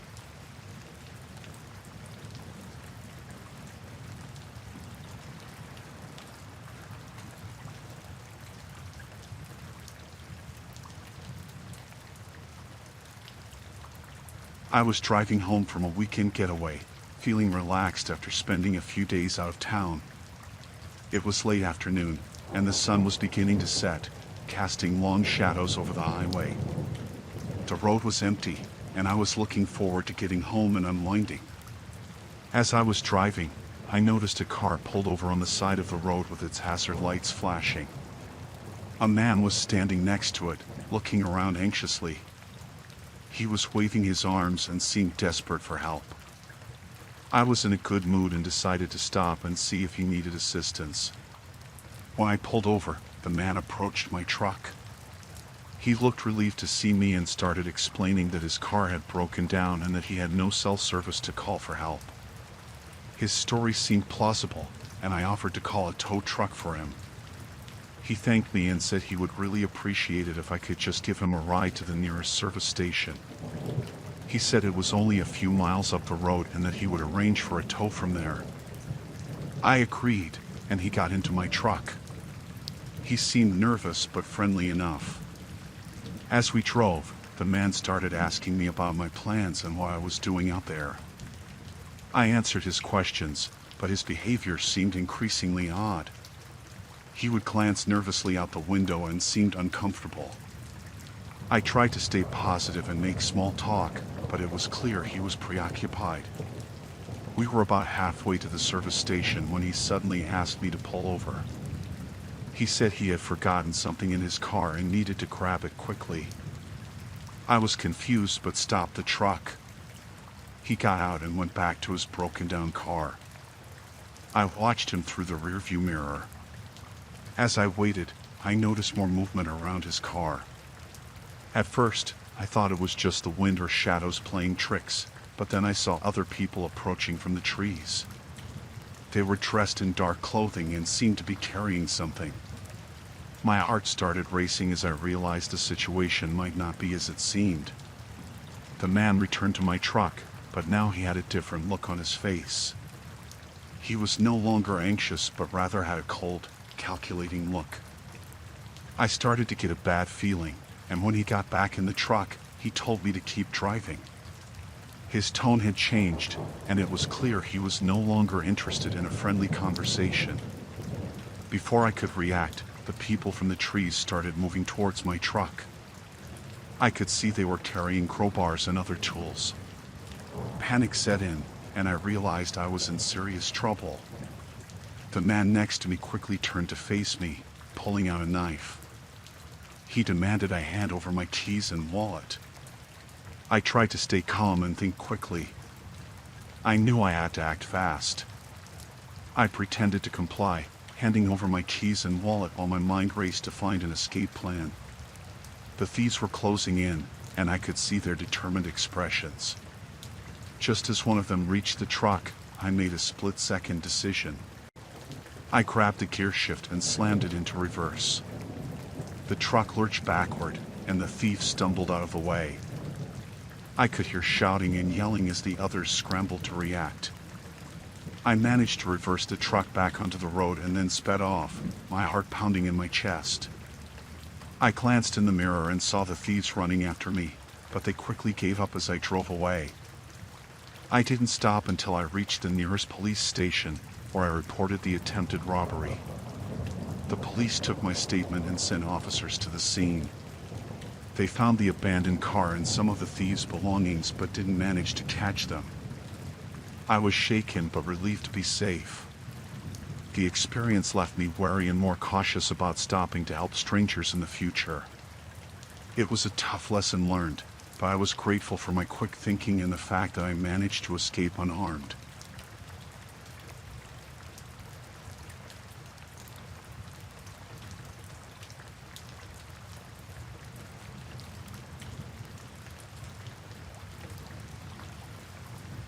I had decided to go for a jog in the park one evening. The weather was perfect, and I wanted to clear my mind after a long day. The park was pretty big, with lots of winding paths and trees. It was my favorite place to run because it felt peaceful and safe. I started off on my usual route, listening to my music and enjoying the fresh air. There were a few other joggers and people walking their dogs, but it wasn't too crowded. I felt good, pushing myself to run a bit faster than usual. After about 15 minutes, I noticed someone behind me. At first, I didn't think much of it. People often ran in the park. But something felt off. I glanced over my shoulder and saw a man jogging at a steady pace, not too far behind me. He looked ordinary, but there was something about the way he was watching me that made me uneasy. I tried to ignore it and kept running. Maybe he was just going the same way. But as I took a few more turns, he stayed right behind me. My heart started to race, not from the running, but from fear. I decided to test my suspicion and took an unusual route, one I didn't normally use. He followed. Panic set in. I needed to lose him. I picked up my pace, hoping to outrun him. But he matched my speed. My mind was racing. What did he want? Why was he following me? I couldn't think straight, just focused on getting away. I spotted a fork in the path up ahead. I knew one way led deeper into the park, more secluded, while the other led to the main road. I took the path to the main road, hoping to find more people and possibly some help. But he was still there, getting closer. I could hear his footsteps behind me, getting louder. My breathing was heavy, and my legs were starting to burn. I needed a plan. Up ahead, I saw a small wooded area. If I could hide there, maybe he'd pass by without noticing. I darted off the path and into the trees, crouching down behind some bushes. I tried to control my breathing, listening for his footsteps. They slowed down, and I heard him walking, looking around. I prayed he wouldn't find me. He stopped right near where I was hiding. My heart felt like it was going to explode out of my chest. I could see his shoes through the leaves. He stood there for what felt like forever, then finally moved on. I waited a few more minutes, making sure he was gone. Slowly, I crept out of my hiding spot and looked around. The path was clear. I needed to get out of the park and find help. I started jogging again, but cautiously, looking over my shoulder every few seconds. I didn't see him, but I couldn't shake the feeling that he was still out there, somewhere. I reached the main road and felt a wave of relief. There were more people around, and I felt safer. I saw a group of joggers and decided to stick close to them. I kept running until I reached a convenience store near the park entrance. I went inside and told the cashier what had happened. He let me use the phone to call a friend to come pick me up. While I waited, I couldn't stop thinking about the man. Why had he followed me? What would have happened if he had caught me? My friend arrived, and I felt a sense of safety wash over me as I got into the car. I told her everything on the way home. She was as scared as I was and suggested we report it to the police. I agreed, and we went to the station to file a report. The police took my statement and said they would keep an eye on the park. I didn't know if they would find him, but I felt better knowing they were aware of what happened. It took me a long time to calm down that night, and even longer to feel safe enough to go jogging again. For weeks, I couldn't shake the feeling of being watched. I stopped running in the park and joined a gym instead. Every time I saw someone who looked remotely like him, my heart would race, and I'd feel that same panic. It's been a few months now, and I'm slowly starting to feel normal again.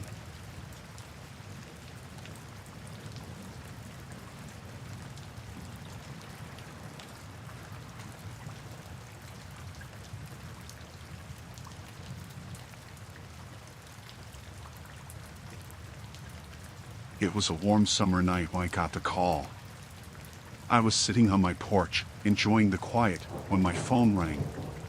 The voice on the other end was frantic, saying there had been an emergency at the school where I taught. They said I needed to come immediately. I didn't recognize the voice, but in my rush, I didn't question it. I grabbed my keys and drove to the school. The streets were empty, and as I pulled into the parking lot, I noticed there were no other cars. It struck me as odd, but I was too worried to think much of it. I got out of my car and headed to the main entrance. The doors were unlocked, which was unusual for this time of night. I stepped inside and called out, but there was no answer. The halls were dimly lit, and my footsteps echoed as I walked through the building. I checked the classrooms one by one, but they were all empty. My heart started to race as I realized something wasn't right. I decided to head to the office to see if anyone was there. As I walked, I thought I heard footsteps behind me. I turned around quickly, but no one was there. I reached the office and found it dark and deserted. Panic set in. I tried to call the number that had contacted me, but there was no answer. I felt a chill run down my spine. I was alone, and it was clear that something was very wrong. I decided to leave and call the police. As I turned to head back down the hall, I saw a shadow move out of the corner of my eye. I froze, my heart pounding. The shadow was gone as quickly as it had appeared, but I knew I wasn't imagining things. I quickened my pace, trying to stay calm. The silence was oppressive, and every creak and groan of the building made me jump. I was almost at the door when I heard a soft voice behind me, whispering my name. I spun around, but again, there was no one there. Fear gripped me, and I started to run. As I reached the main doors, I found them locked. I pulled and pushed, but they wouldn't budge. My breath came in short gasps as I looked around for another way out. I decided to head to the gym. There was a back door there that led outside. As I made my way through the hallways, I heard footsteps again, this time closer and more deliberate. I didn't dare look back. I just ran. When I reached the gym, I found the door slightly ajar. Relief washed over me as I pushed it open and stepped outside. The cool night air hit my face, but my relief was short-lived. I heard the footsteps again, now right behind me. I ran across the field towards my car, fumbling with my keys. I could hear the footsteps getting closer and closer. I reached my car and threw myself inside, locking the doors just as a figure appeared in the darkness. I couldn't make out their face, but they stood there, watching me. I started the car and peeled out of the parking lot, my heart racing. As I drove away, I glanced in the rearview mirror and saw the figure standing there, illuminated by the headlights. I drove straight to the police station and told them everything. They took my statement and sent officers to the school, but they didn't find anyone. The call had been made from a disposable phone, and there were no leads. For weeks after that night, I couldn't shake the feeling of being watched. Every time I was alone, I felt like someone was there, lurking in the shadows. I changed my routine, always looking over my shoulder. Eventually, the fear started to fade, but I never felt completely safe again. I still don't know who called me that night or what they wanted, but I do know that they had planned to trap me. I am grateful I managed to get away, but the experience has left me on edge.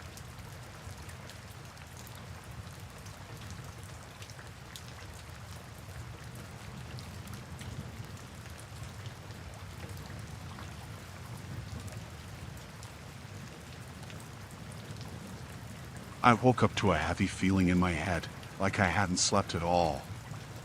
My mouth was dry, and my eyes felt gritty.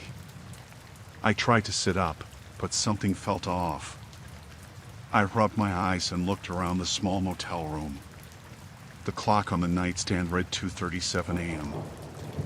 I remembered checking in late, exhausted from the drive. I just wanted to sleep. I stood up and walked to the door, but when I tried to open it, it wouldn't budge. I pulled harder, thinking it was stuck, but it didn't move. I realized then that it was locked from the outside. My heart began to race. Why would anyone lock me in? I checked the windows next. They were nailed shut. Panic set in. I felt trapped, like a caged animal. I banged on the door, shouting for help, but no one answered. The walls were thin. I remembered hearing the TV from the next room earlier. Surely someone would hear me. Minutes felt like hours. I kept banging and shouting, but there was no response. I looked around the room for something to use, something to break the door or windows. There was a small chair and a bedside lamp, but they seemed useless. I decided to try my phone. Maybe I could call for help. I searched for it, but it was nowhere to be found. I clearly remembered leaving it on the nightstand. My mind raced with thoughts. Did someone take it while I was asleep? Who would do this? Suddenly, I heard a noise outside the door. It was faint, like someone trying to be quiet. I pressed my ear against the door, straining to hear. There was a shuffling sound, and then silence.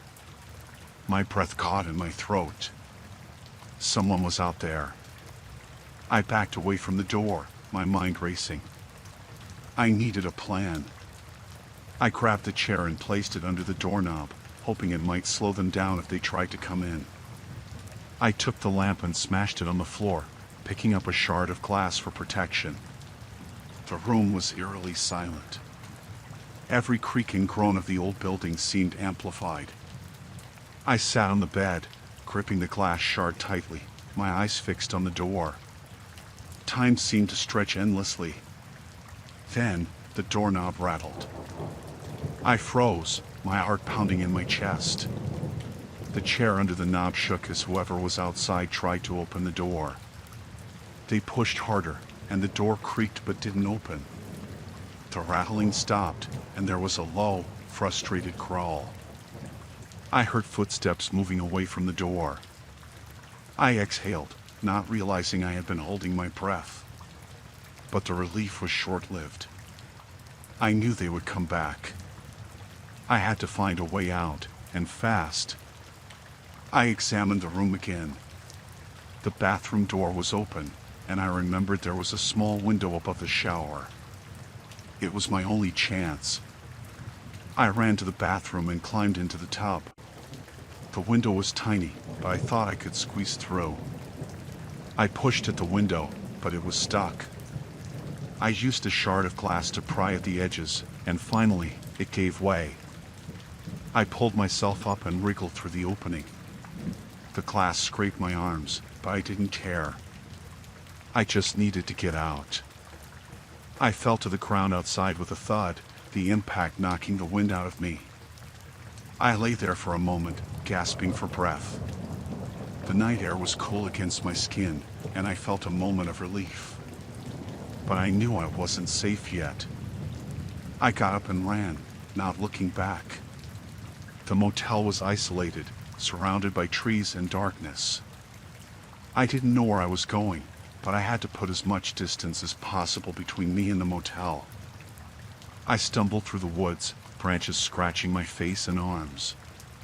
My heart pounded in my ears, and every rustle of leaves made me jump.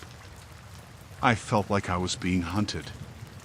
After what felt like hours, I saw headlights in the distance. A road. I ran towards it, waving my arms frantically. A car slowed down and stopped. The driver rolled down the window, a concerned look on his face. I quickly explained my situation, and he let me in. We drove to the nearest town, and I called the police. They went to the motel, but there was no sign of the person who had locked me in. My belongings, including my phone, were gone. I still don't know who did it or why.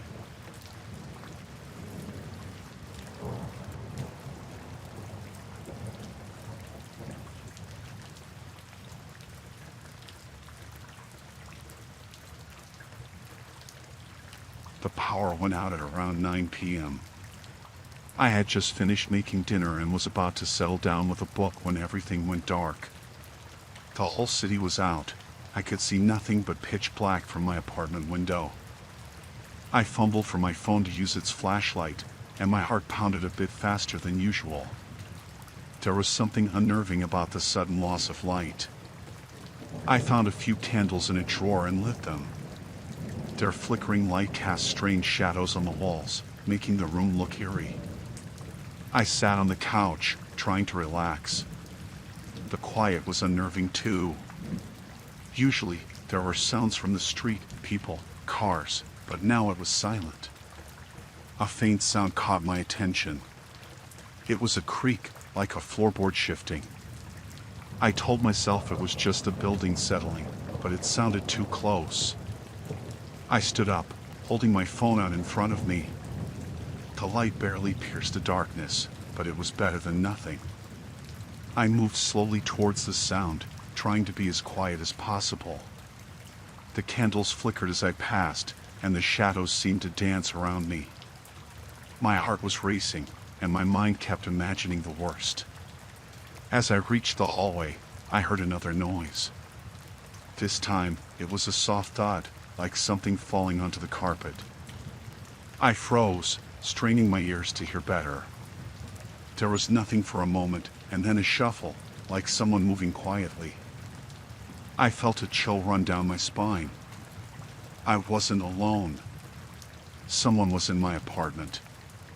I backed away slowly, trying not to make any noise. I needed a weapon, something to defend myself. I headed to the kitchen, where I kept a few knives. As I grabbed a knife from the drawer, I heard footsteps. They were slow and deliberate, coming from the direction of my bedroom. My breath caught in my throat. I needed to stay calm, but panic was rising inside me. I moved to the living room and hid behind the couch. The footsteps grew closer, and I could see a faint light moving down the hallway. It wasn't the flickering light of a candle. It was steady, like a flashlight. My hands were shaking, gripping the knife tightly. The light swept into the living room, illuminating the furniture and the walls. I could hear my own heartbeat, loud and fast. The intruder was close. I held my breath, trying to make myself as small as possible behind the couch. The footsteps stopped, and the light paused in the center of the room. I could see the shadow of the intruder on the wall. They were tall and moved with a sense of purpose. I felt a surge of fear. I had to get out of here. I slowly crawled towards the back door, keeping low to the ground. The intruder's light moved again, sweeping across the room. I reached the door and tried to open it as quietly as possible. The hinges creaked, and I froze. The light turned towards me, and I knew I had been spotted. I bolted, running out into the hallway. The intruder was right behind me, their footsteps pounding on the floor. I ran down the stairs, my knife still in hand. The building was completely dark, and I stumbled several times, almost falling. I reached the ground floor and burst out the front door. The street was just as dark as my apartment, but at least I was outside. I kept running, not daring to look back. I could hear the intruder behind me, their footsteps echoing in the empty streets. I turned a corner and hid behind a dumpster, trying to catch my breath. My heart was racing, and I could feel sweat running down my back. I listened, but I couldn't hear the footsteps anymore. Maybe I had lost them. I stayed there for what felt like an eternity, afraid to move. The city was still dark, and the silence was almost oppressive. Finally, I peeked out from behind the dumpster. The street was empty.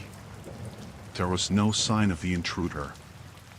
I slowly made my way back to my apartment, keeping to the shadows.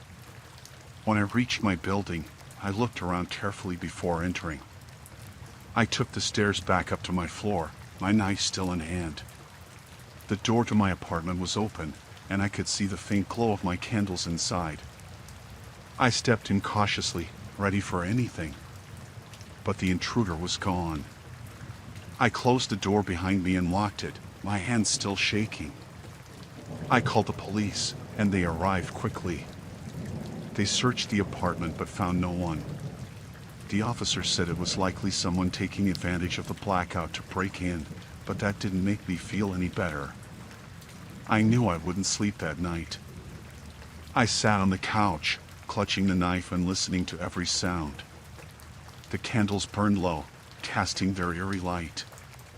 The power came back on around 3 a.m., but I still felt that chill in the air. I knew I would never feel safe in my apartment again.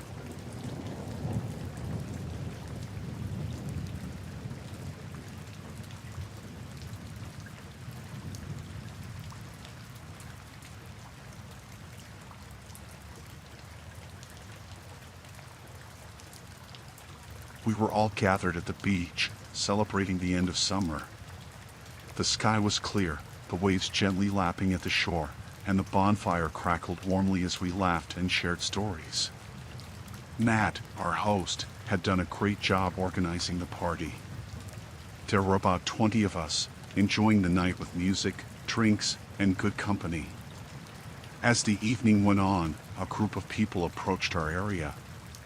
At first, we thought they were just more partygoers, but something felt off. There were 6 of them, and they didn't look like they were there to have fun.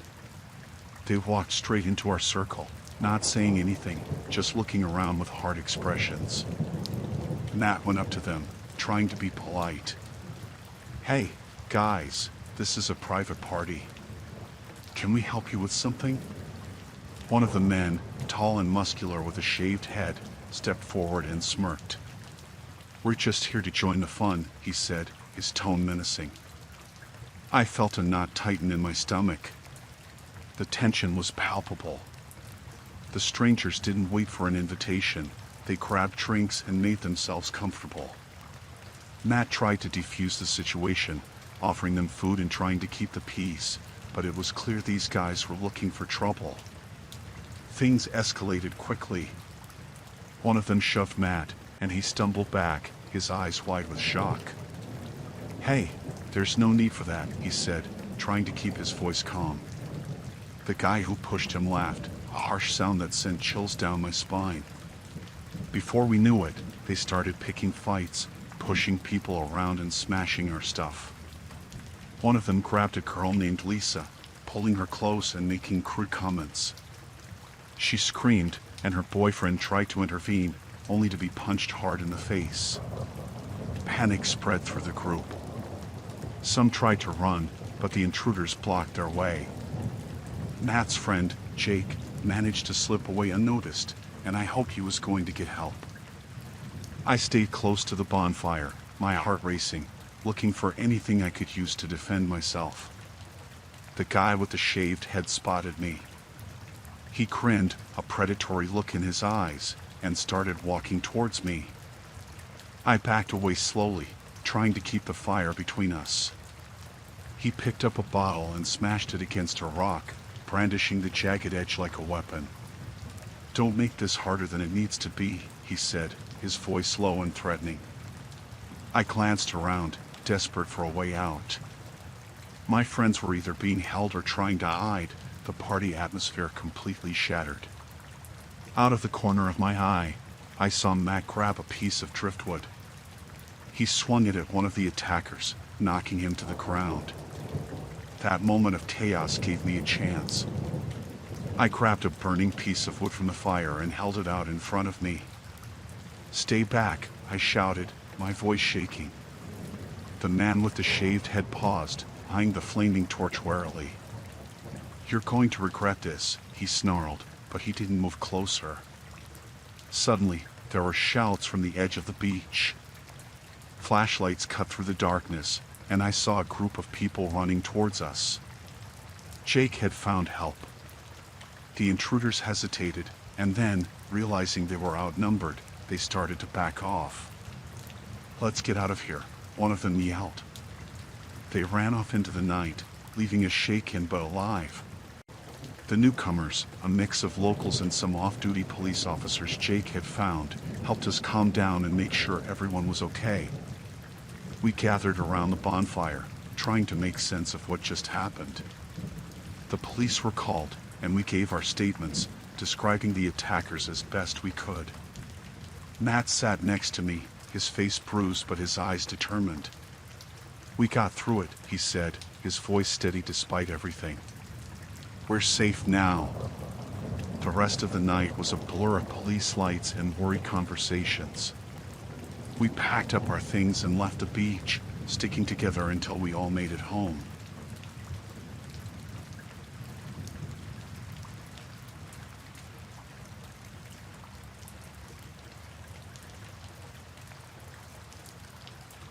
I was walking home from a late shift at the diner.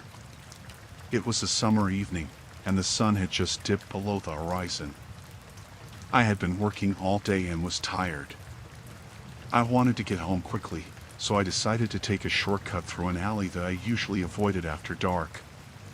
The alley was poorly lit, with only a few dim streetlights casting weak shadows on the cracked pavement. As I walked, I tried to ignore the uneasy feeling in my stomach.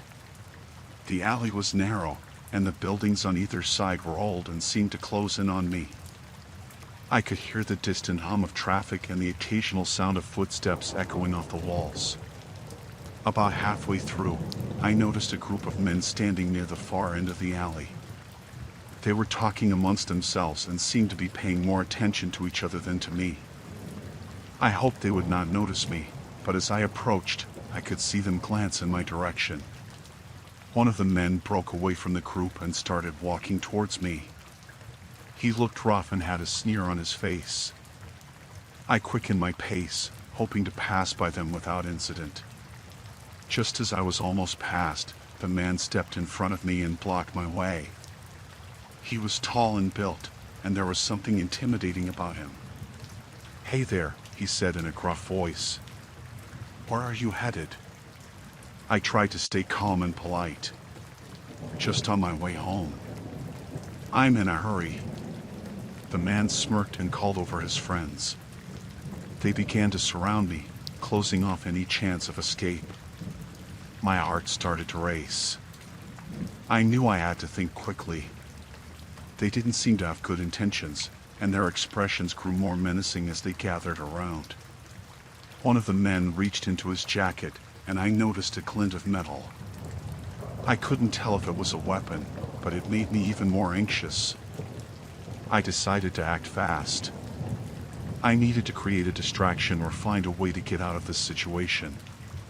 Look, I don't want any trouble, I said, trying to sound as sincere as possible. I just need to get home. Can you please let me pass? The man who had initially blocked me seemed to be the leader. He crossed his arms and shook his head. You think you can just walk away? We have other plans. My mind raced as I searched for a way out. I spotted a fire escape ladder attached to one of the buildings. It was rusty but looked like it might be usable. I had to get their attention away from me and make a break for it. In a split-second decision, I took a deep breath and shouted, "Hey, what's that over there?" I pointed toward a dumpster at the other end of the alley. The men turned their heads, and I seized the moment. I darted toward the fire escape ladder, grabbing hold of it and climbing as fast as I could. I could hear the men yelling behind me, but I didn't stop. My heart pounded as I scrambled up the ladder. When I reached the top, I could see the rooftops of the buildings around me. I needed to find a way down quickly. I noticed a skylight on the roof and hoped it led to a building with an exit. I pried the skylight open and climbed through, landing inside a dark room. I took a moment to catch my breath and listen. I could hear muffled voices and footsteps outside, but they seemed to be moving away. I wasn't safe yet, but I had bought myself some time. I carefully made my way through the building, finding a stairwell and heading down to the ground floor. As I reached the street, I looked around to make sure no one was following me. The alley was now quiet, and the men seemed to have left. I walked briskly to the nearest public place, a 24-hour convenience store. I went inside and asked to use their phone to call for a cab.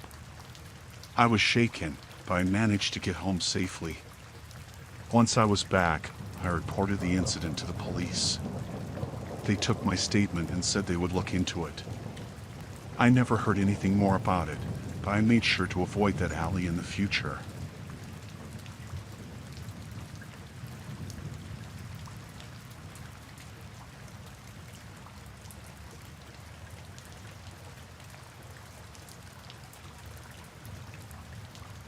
I was home alone with my 2-year-old son, Liam.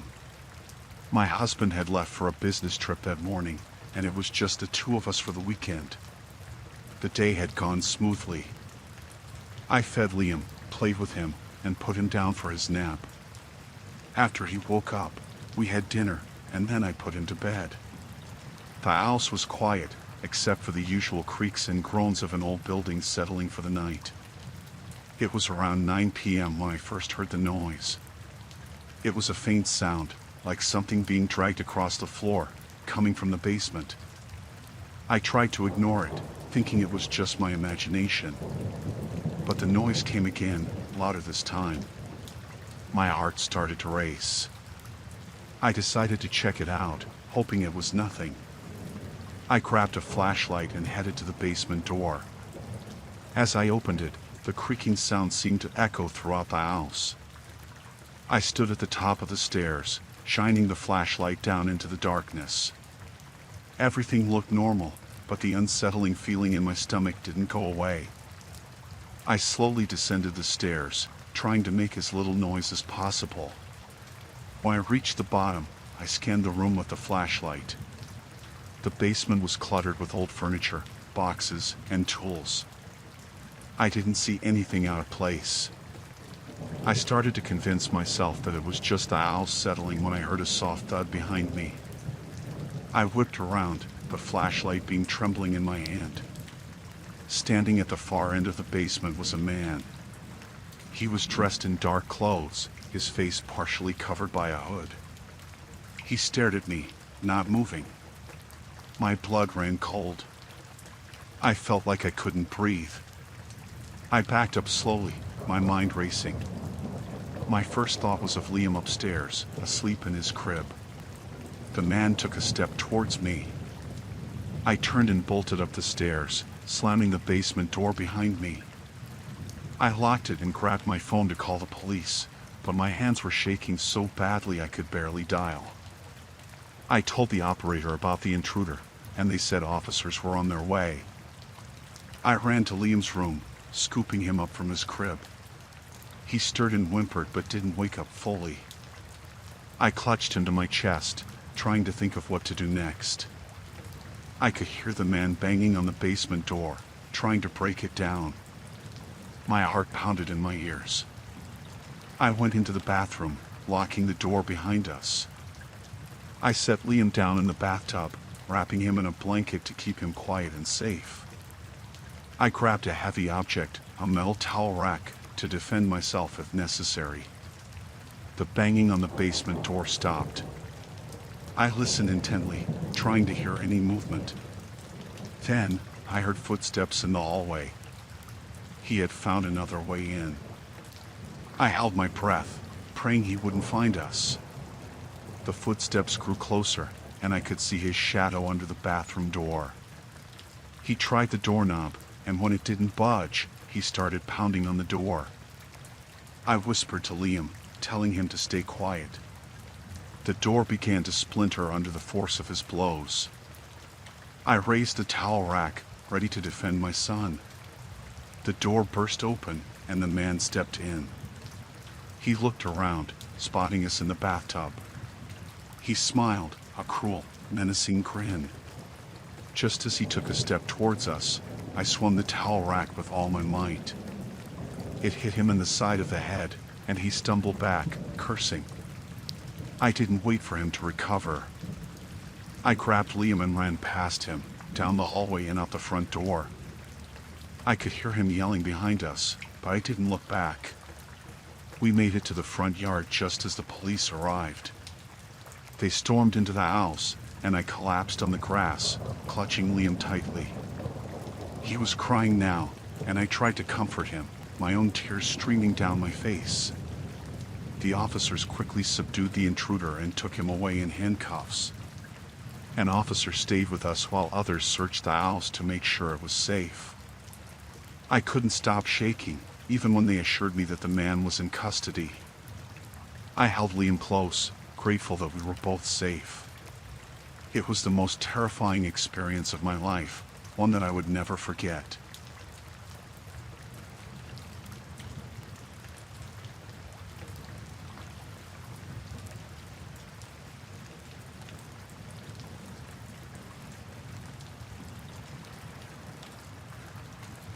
I need to share what happened during our family vacation. It started off as a regular trip to a remote cabin we had rented for the summer. It was supposed to be a peaceful getaway, but it quickly turned into a nightmare. We arrived at the cabin in the early afternoon. It was isolated, surrounded by thick woods. The place was charming with its rustic look, and the view of the lake was beautiful. My wife, Sarah, and our 2 kids, Lily and Jake, were excited. We unloaded the car and settled in. The first couple of days were great. We hiked, fished, and spent evenings by the campfire. Everything seemed perfect until I noticed something odd. It was on the 3rd night. I had gone out to check the grill because the kids wanted to roast marshmallows. As I walked around the cabin, I saw something unusual. There was a small, dark spot on one of the trees close to the cabin. It looked like someone had scratched the bark, but I thought nothing of it. I assumed it was just a stray mark from a previous renter or perhaps an animal. Later that night, I heard a noise outside. It was a faint rustling sound. I went outside with a flashlight but found nothing. I shrugged it off as the wind or an animal. I didn't mention it to Sarah, I didn't want to worry her. The next morning, I saw more marks on the trees. They were fresh, and the scratches seemed to be forming a pattern, almost like an arrow pointing towards the cabin. This unsettled me, but I didn't want to alarm my family. I decided to keep an eye on things. That night, while everyone was asleep, I heard the sound again. This time, it was closer. I grabbed the flashlight and went outside. I looked around the cabin and noticed something in the shadows, a figure darting between the trees. My heart raced, but I couldn't see clearly enough to make out who it was. I went back inside and locked all the doors and windows. I decided to wait and see if anything else happened. I felt like someone was watching us. The following day, I found more signs of disturbance. It looked like someone had been near the cabin during the night. I told Sarah about my concerns. She was worried but thought it was just my imagination. I couldn't blame her for thinking that. I tried to stay calm for the sake of the kids. We decided to go for a hike to distract ourselves. During the hike, I noticed a man watching us from a distance. He was dressed in dark clothes and appeared to be hiding behind some trees. I pointed him out to Sarah, but by the time we got closer, he was gone. Sarah thought it might be a fellow hiker, but I wasn't convinced. That night, I heard footsteps around the cabin. They were slow and deliberate. I woke Sarah and told her to stay quiet.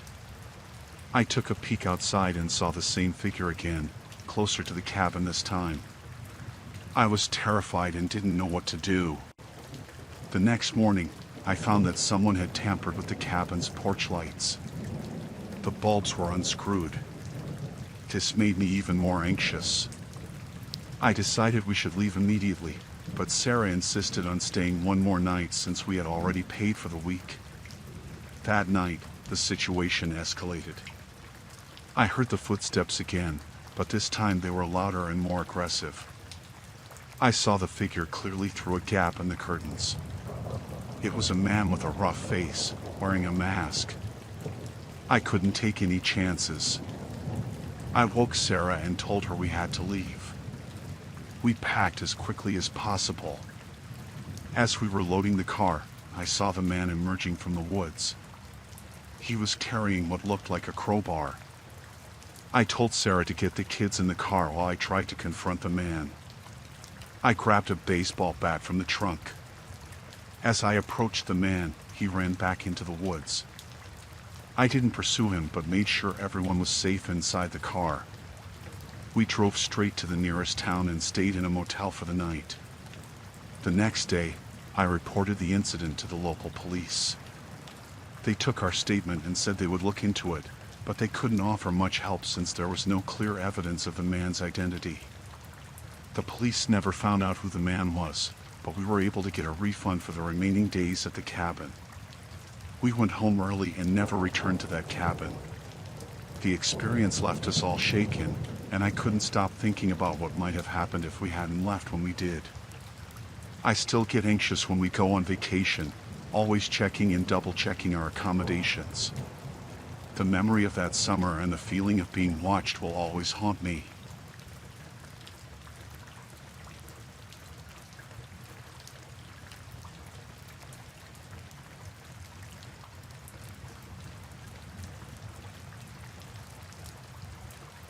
I was working the night shift at the gas station. It was a quiet night, the kind I liked.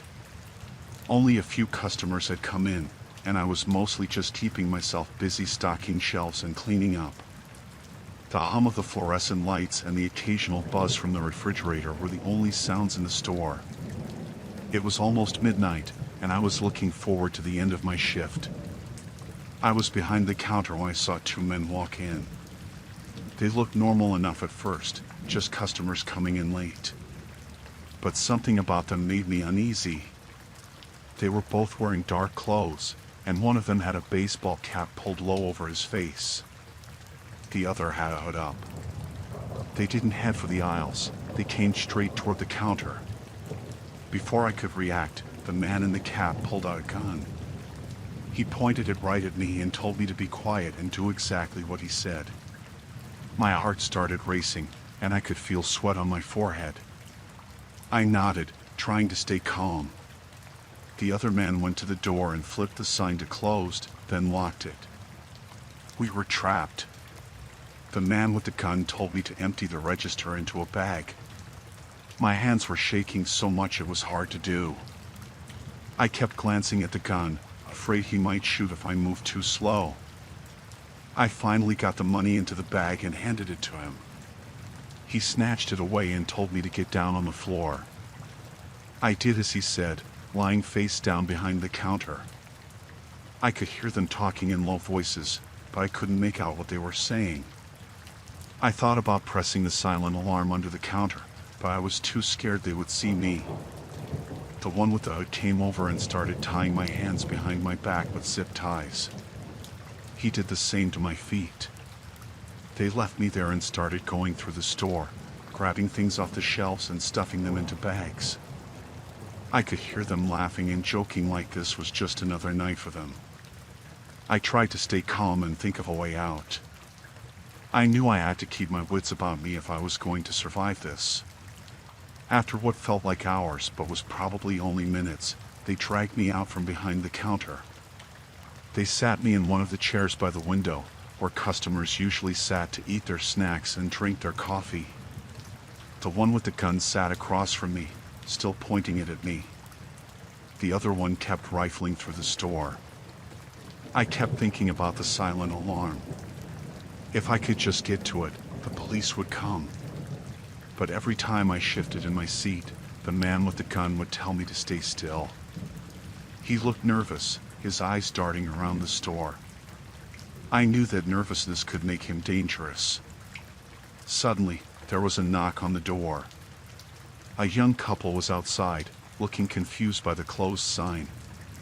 The man with the gun cursed under his breath and motioned for me to stay quiet. The other man went to the door and told the couple the store was closed for the night. They looked disappointed but didn't argue and walked away. The distraction gave me an idea. I told the man with the gun that I needed to use the bathroom. He looked annoyed but didn't want me making a mess in the store. He called his partner over and told him to watch me while he kept guard. They cut the zip ties on my feet and led me to the bathroom at the back of the store. Once inside, I pretended to struggle with the zip ties on my hands. I asked the man to help me. He seemed irritated but leaned in to cut them off. As soon as my hands were free, I shoved him as hard as I could into the wall and ran out of the bathroom. I heard him yell, but I didn't look back. I sprinted to the counter and hit the silent alarm button. The man with the gun realized what I had done and started shouting. He fired a shot, but it missed and shattered a bottle of soda behind me. I ducked behind the counter, my heart pounding. The police were on their way, but I knew it would take a few minutes for them to get there. The men started to panic. They grabbed their bags and tried to make a run for it. I stayed hidden, praying they wouldn't come back for me. I could hear sirens in the distance, getting closer. The men made a break for the back door just as the police arrived. I stayed down, too scared to move until I heard the police shouting and the men being taken down. An officer came into the store and found me behind the counter, still shaking. He helped me up and took me outside. It was over. The police arrested the men and took my statement.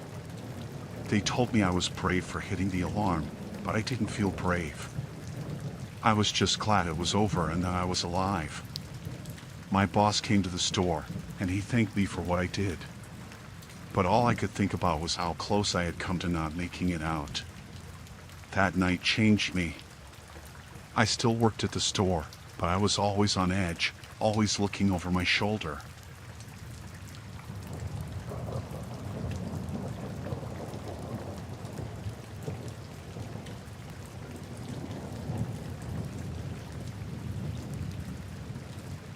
I was delivering food for a local restaurant.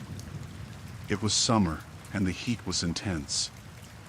I had a lot of orders that day, and I was just trying to get through them all. I got an order for an apartment complex on the other side of town.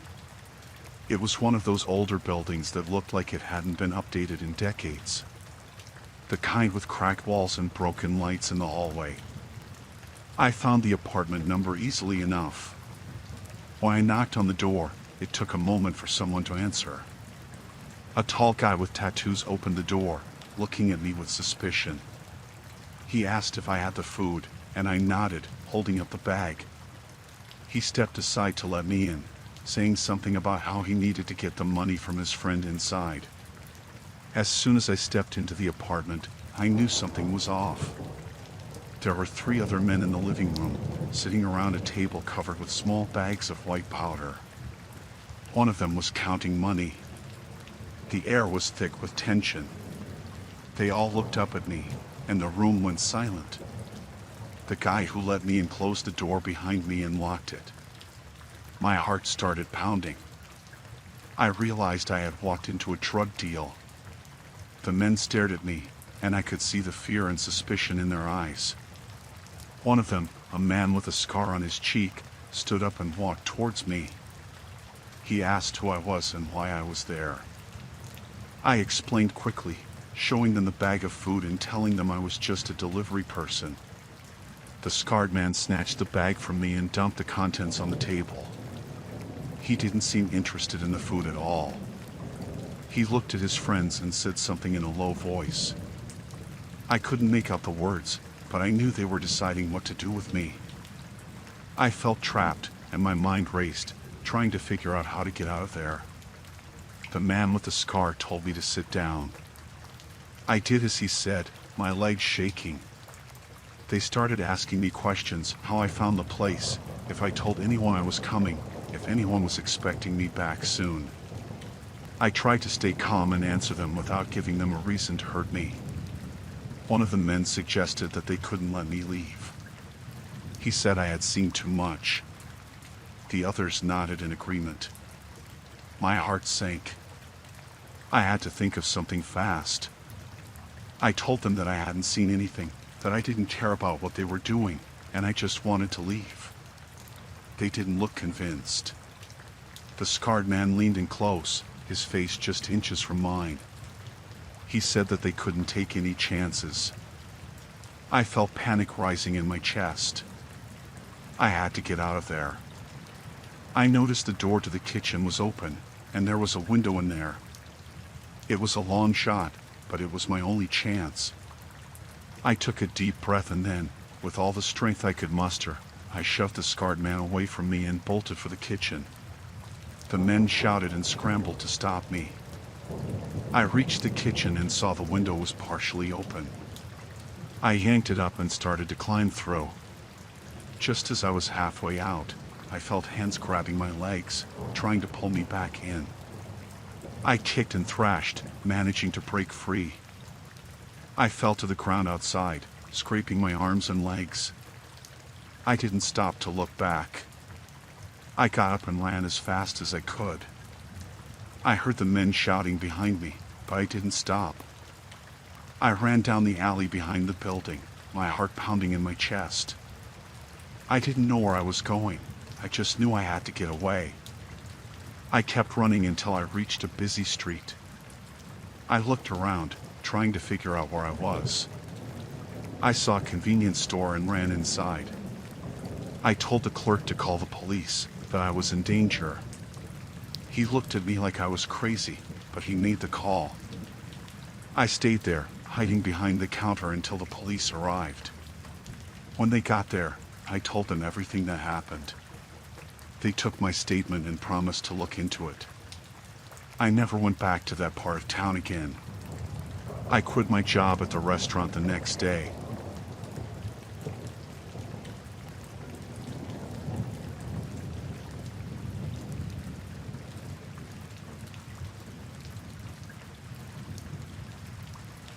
It was a sweltering summer evening when I decided to head to the parking garage after finishing up some errands downtown.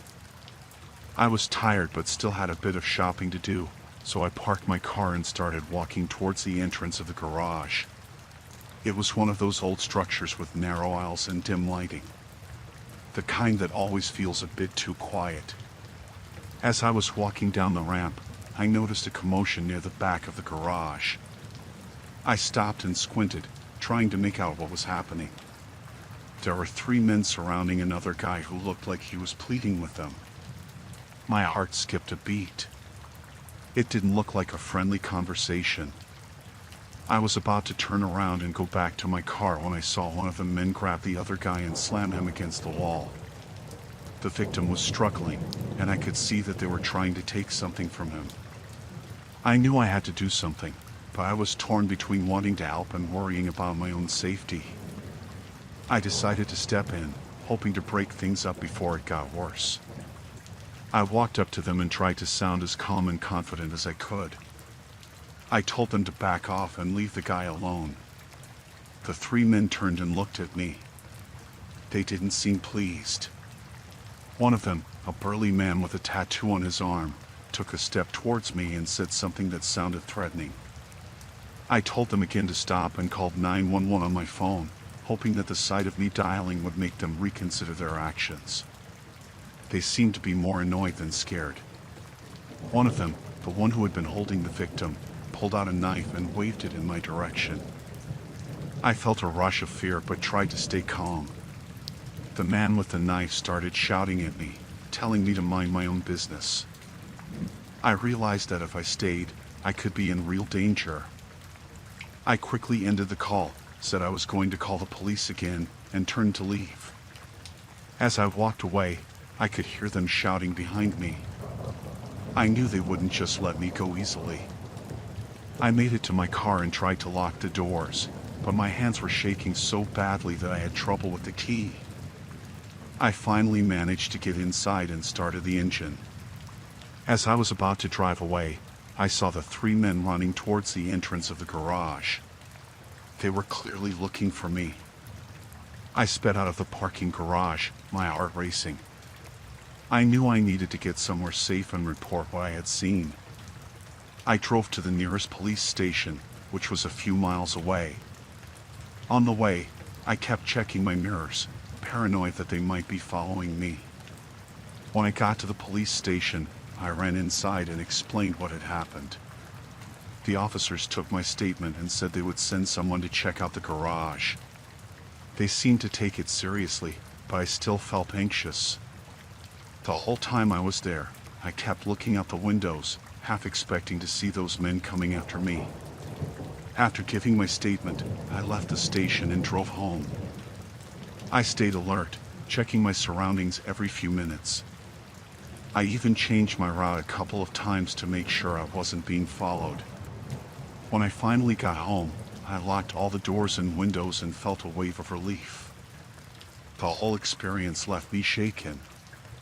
I kept thinking about the man who was being attacked and hoped that the police were able to help him. I couldn't stop replaying the events in my mind, wondering if I had made things worse by intervening. For the next few days, I stayed on edge, constantly checking to make sure no one was lurking around my apartment. I didn't see any signs of those men, but I couldn't shake the feeling of unease.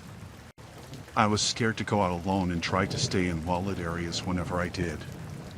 Eventually, I learned from the police that they had apprehended the men and that the victim was safe.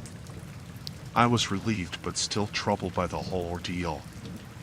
It took me a while to feel comfortable going out again, and even now, I am more cautious about intervening in situations like that. The summer heat seemed to linger even after the incident, and every time I went near a parking garage, I felt a shiver run down my spine.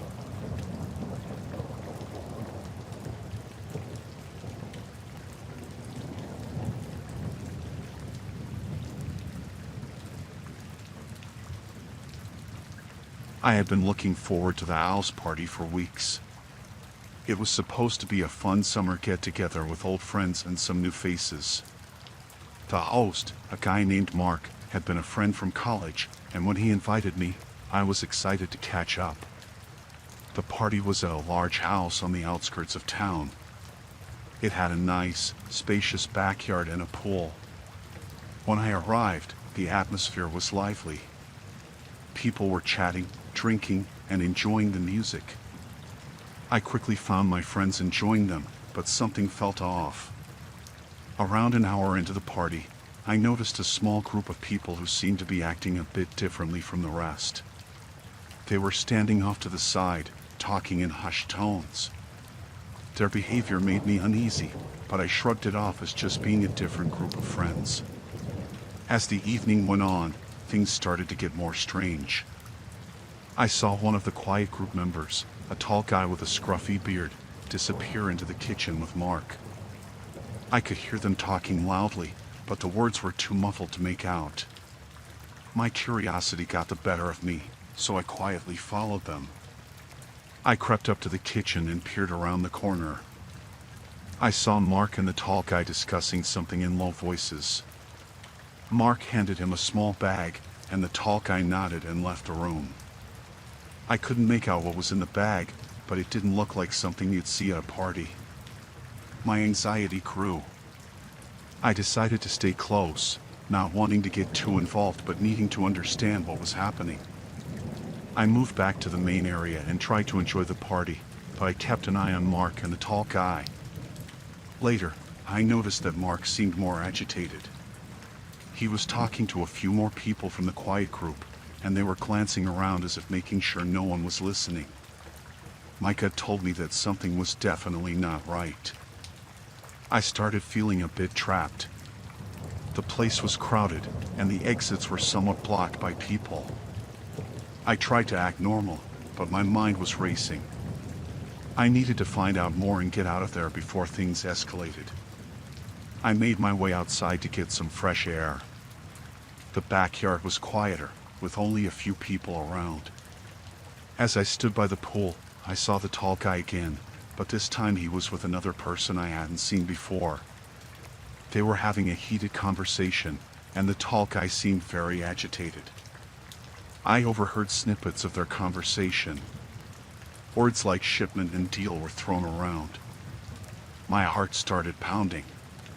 It was clear they were discussing something illegal, and it was happening right under everyone's noses. I realized I needed to leave before things got any worse. I made my way to the front of the house, hoping to slip out unnoticed.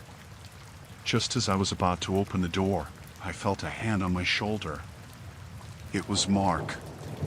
He looked nervous and asked me if everything was okay.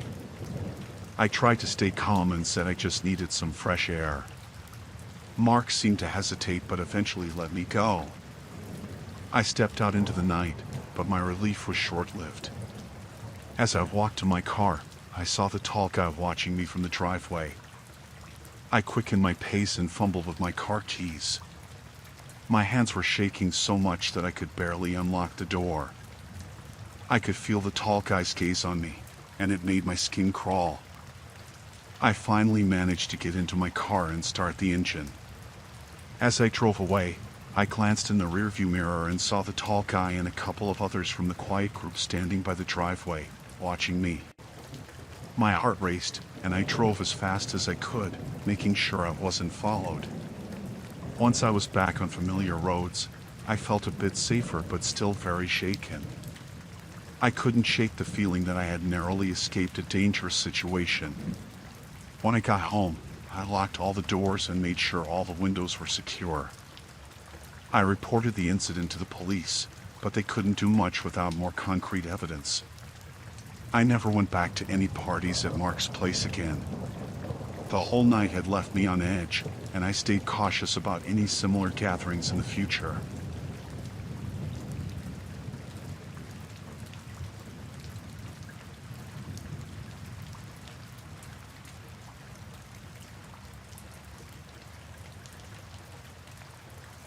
I had been driving through the desert for hours, heading back from a weekend getaway. The road stretched out in front of me, with only the occasional flicker of distant lights and the vast darkness surrounding me.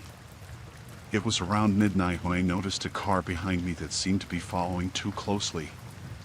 At first, I thought it was just my imagination. I could see the headlights in my rearview mirror, but it was hard to judge if they were too close. The road was empty, and there was no other traffic around. I tried to focus on the road ahead, but the feeling of being watched was unsettling. After a while, I realized that the car behind me wasn't just following, it was tailgating me aggressively. Every time I changed lanes or adjusted my speed, the car did the same. It was clear now that the driver had malicious intent. My heart began to race. I tried to shake them off by speeding up, but the car behind me kept up effortlessly. The headlights were blinding in my rearview mirror, and I could barely see the road. I was beginning to panic. There were no exits or towns around, it was just miles of empty highway.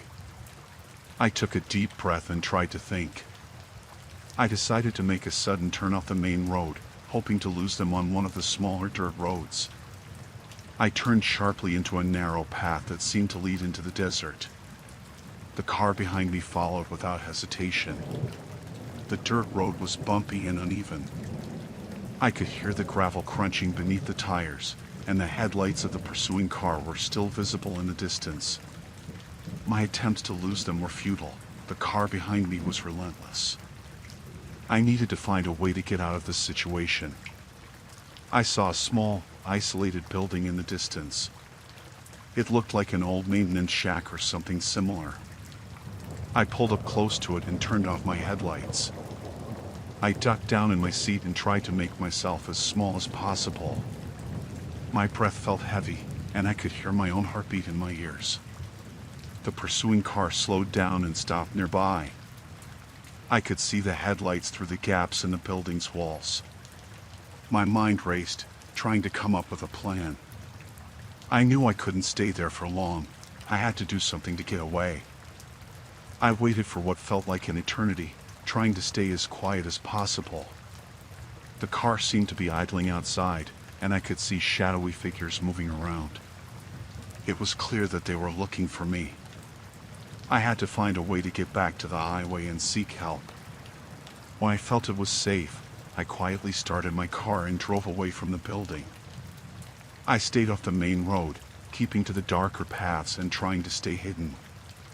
The headlights of the pursuing car were still visible in the distance, but they seemed to be fading as I continued to drive. Eventually, I reached a more populated area, where I could see a few scattered lights in the distance.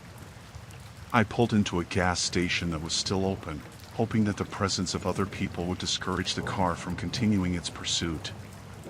I went inside, and the cashier noticed my distressed state. I explained the situation, and they called the police for me. I stayed at the gas station until the authorities arrived. When they checked the area, they didn't find any sign of the car that had been following me. I was relieved but still shaken. The police advised me to be cautious and to avoid driving alone late at night, especially in isolated areas. I took their advice seriously and made sure to stay aware of my surroundings in the future.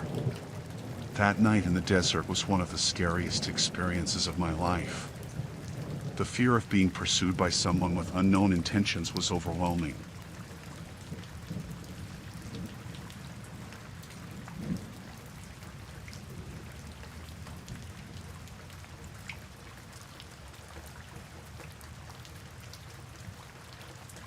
I had booked a last-minute stay at a hotel in a small town for a relaxing summer break. I needed some time away from my hectic schedule, and this place looked perfect for a quiet getaway. The hotel was old but charming, with vintage decor and a cozy atmosphere. I arrived late in the afternoon and checked in without any issues. The front desk clerk, a young woman with a kind smile, handed me the key to my room and gave me directions. I was tired from the drive, so I headed straight to my room, eager to unwind. Everything seemed normal until I noticed a group of men loitering near the lobby. They were dressed in dark clothes and kept glancing towards me as I walked past. It felt a bit odd, but I brushed it off. As I settled into my room, I heard muffled voices in the hallway and the sound of heavy footsteps. It was odd, but I tried to ignore it. I was in the middle of reading a book when there was a knock on my door. I wasn't expecting anyone, so I hesitated before opening it. When I peeked through the peephole, I saw two men in suits standing outside. They looked serious and seemed impatient. I opened the door cautiously, and one of the men introduced himself as a detective. He said there had been a mix-up with the hotel booking and asked if he could come in to ask a few questions. I was taken aback but let them in, hoping it was just a routine check. They started asking questions about my background, my reason for visiting, and my plans while I was in town. I answered everything truthfully, thinking it was just standard procedure. But their questions seemed to delve deeper and felt oddly intrusive. The men seemed unsatisfied with my answers and started looking around my room. I began to feel uneasy. One of them even asked if I had been in contact with anyone unusual. I had no idea what they were talking about. When I tried to ask what this was about, they avoided giving a clear answer. They only said there had been some confusion and that they needed to check something. The whole situation felt wrong, and I started to get anxious. The detective's demeanor was intimidating, and I felt trapped. After they left, I tried to call the hotel manager to get some clarity, but the line was busy. I decided to go downstairs to see if I could find out more. The lobby was eerily quiet, and the front desk clerk was nowhere to be found. The group of men I had seen earlier was now gathered around a corner, talking quietly. I tried to approach them, but they quickly dispersed when they saw me coming. I felt more uneasy than ever.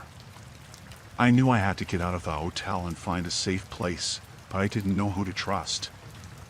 I decided to leave and find a nearby police station to explain what was happening. As I walked towards the exit, I noticed a man following me. He was trying to stay hidden, but I could see him in the reflection of the glass doors.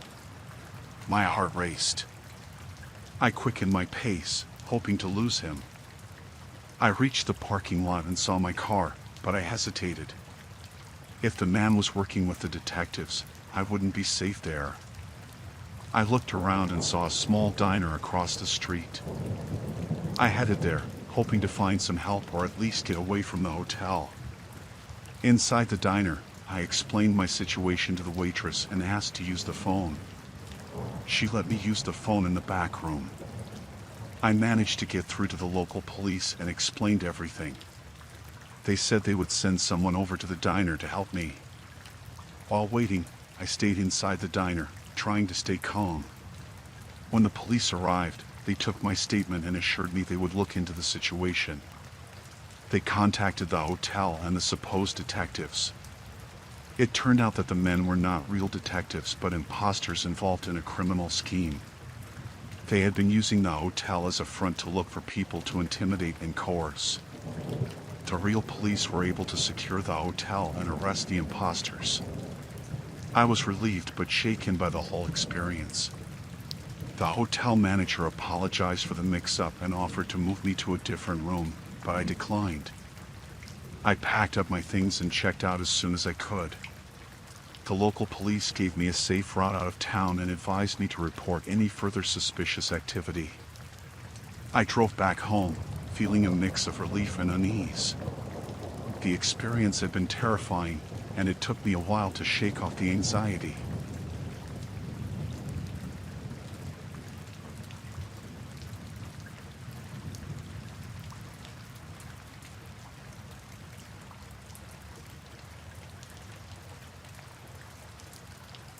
I was on vacation at a rented cabin in the woods, looking forward to a peaceful summer getaway.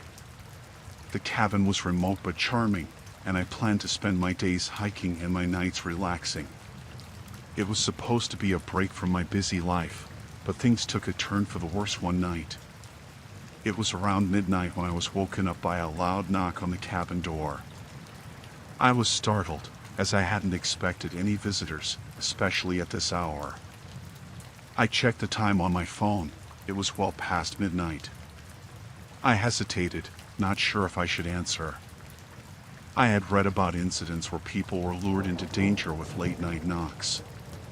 The knocking persisted, louder and more urgent. I slowly got out of bed, my heart pounding. I grabbed a flashlight and checked through the peephole. I saw a man standing on the porch, looking disheveled and frightened. He was pacing back and forth, glancing nervously over his shoulder. I opened the door a crack and asked him what was wrong. The man quickly pushed the door open wider and stepped inside. He was visibly shaking and said he had been chased by some dangerous people. His story was incoherent at first, but I caught bits and pieces about a car following him and threats made by unknown individuals. I felt a surge of fear. The situation felt off. Who were these people chasing him? Why did he choose my cabin? I wanted to help, but I also didn't want to put myself in danger. I tried to stay calm and asked him for more details about what had happened. He explained that he had been driving and noticed a car following him. The car started tailing him aggressively, and he had taken a few turns to try and lose them. He said he had driven for miles, eventually finding my cabin by chance. His story seemed plausible, but I was still on edge. I could feel the weight of the decision I had to make. I could let him stay, which might put me at risk if the people were really after him, or I could send him away and risk him being in danger. I decided to call the police. I told them what had happened and provided them with the details the stranger had given me. The dispatcher on the other end assured me they would send someone to check things out. I felt a bit better knowing that help was on the way. While waiting for the police to arrive, I made the stranger sit in the living room while I kept a close eye on him from a distance. He looked exhausted and scared. He repeatedly thanked me for letting him in, saying he didn't know what he would have done if he had to keep running. The knocking started again, but this time it was more forceful. I went to the door, looked through the peephole, and saw two men standing outside. They looked like they meant business. I felt a rush of panic and moved away from the door. I told the stranger what I saw and asked him to stay hidden. I grabbed a phone and quietly dialed the police again, letting them know about the new development. I could hear the men outside talking, but I couldn't make out what they were saying. I felt trapped. My mind raced with thoughts of what might happen next. The police arrived not long after, and I quickly opened the door for them. They took in the scene and began questioning the stranger. They seemed to be taking his story seriously. They also spoke with the men who were now standing outside, trying to make sense of the situation. The police talked to the men and then came inside to speak with me. They confirmed that the men outside were indeed looking for the stranger, but they were not from any official agency. They were involved in some kind of illegal activity and had been trying to intimidate the stranger into silence. I was relieved to hear that the situation was under control. The police escorted the men away and assured me they would keep an eye out for any further trouble. They also took a statement from me and the stranger, then left to continue their investigation. With the immediate danger gone, I finally let myself relax. The stranger thanked me profusely and left the cabin under police protection. I felt a mix of relief and exhaustion. The night had been incredibly stressful, and I was glad it had ended safely. The rest of my vacation was uneventful, and I stayed alert, just in case. I learned to be more cautious and to trust my instincts. Even though the situation was scary, I was glad I had made the right choices and managed to keep myself and the stranger safe.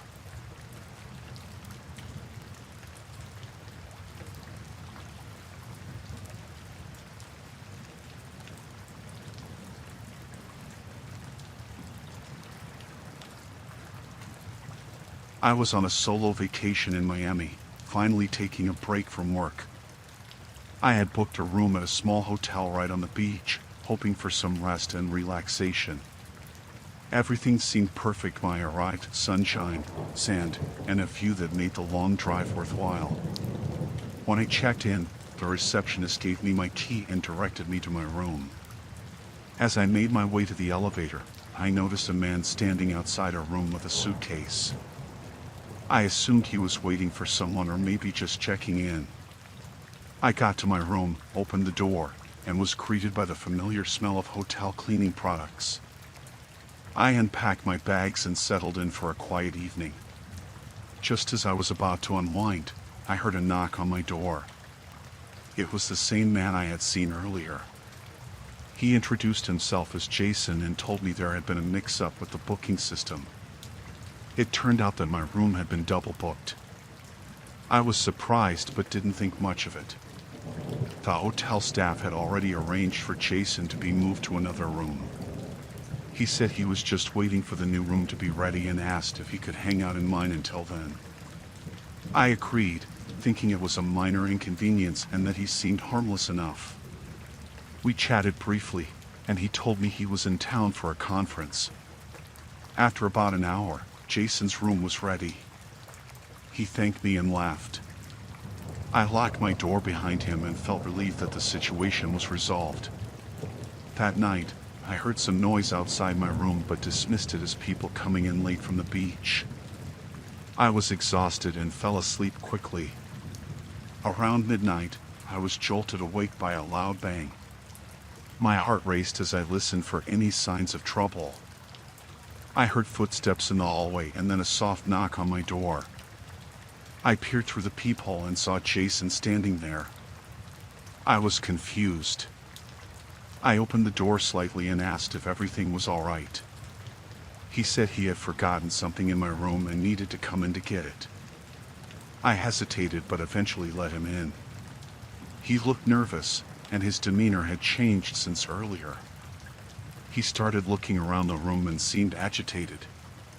He told me he had misplaced some important documents and was getting anxious.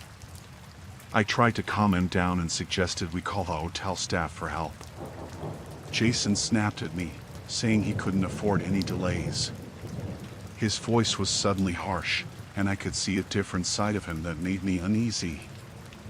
I wanted to ask him to leave but didn't want to provoke him. As he continued to search the room, I noticed his behavior becoming increasingly erratic. He started pacing and muttering to himself. My instinct told me something was off, and I felt a growing sense of danger. I decided it was time to get him out of my room. I told him I needed to use the bathroom and asked him to wait outside. I slipped into the bathroom, locked the door, and quickly called the hotel front desk. I explained the situation and asked for help. The receptionist assured me they would send someone up right away. While I was on the phone, I heard Jason trying to open the bathroom door. His knocking turned into pounding, and I could hear him yelling. My heart pounded as I realized he was trying to force his way in. I stayed silent and listened for any sounds of movement outside. I could hear footsteps approaching my room and then the sound of the door opening. The hotel staff had arrived, and Jason's yelling grew louder before it abruptly stopped. After what felt like an eternity, there was a knock on the bathroom door. It was one of the hotel staff, asking if I was all right. I opened the door and quickly explained what had happened. They assured me that Jason had been restrained and that the police were on their way. The police arrived shortly after and took Jason into custody. He was charged with several offenses, including harassment and trespassing. The hotel staff apologized for the mix-up and offered to move me to a different room for the remainder of my stay. The rest of the vacation was uneventful, but the incident left me shaken. I was grateful for the quick response of the hotel staff and the police. I learned to trust my instincts and be more cautious, especially when dealing with strangers. Despite the scary experience, I managed to enjoy the rest of my trip, focusing on the beautiful beach and the relaxation I had initially sought. The hotel staff were supportive, and I felt safe once the situation was resolved.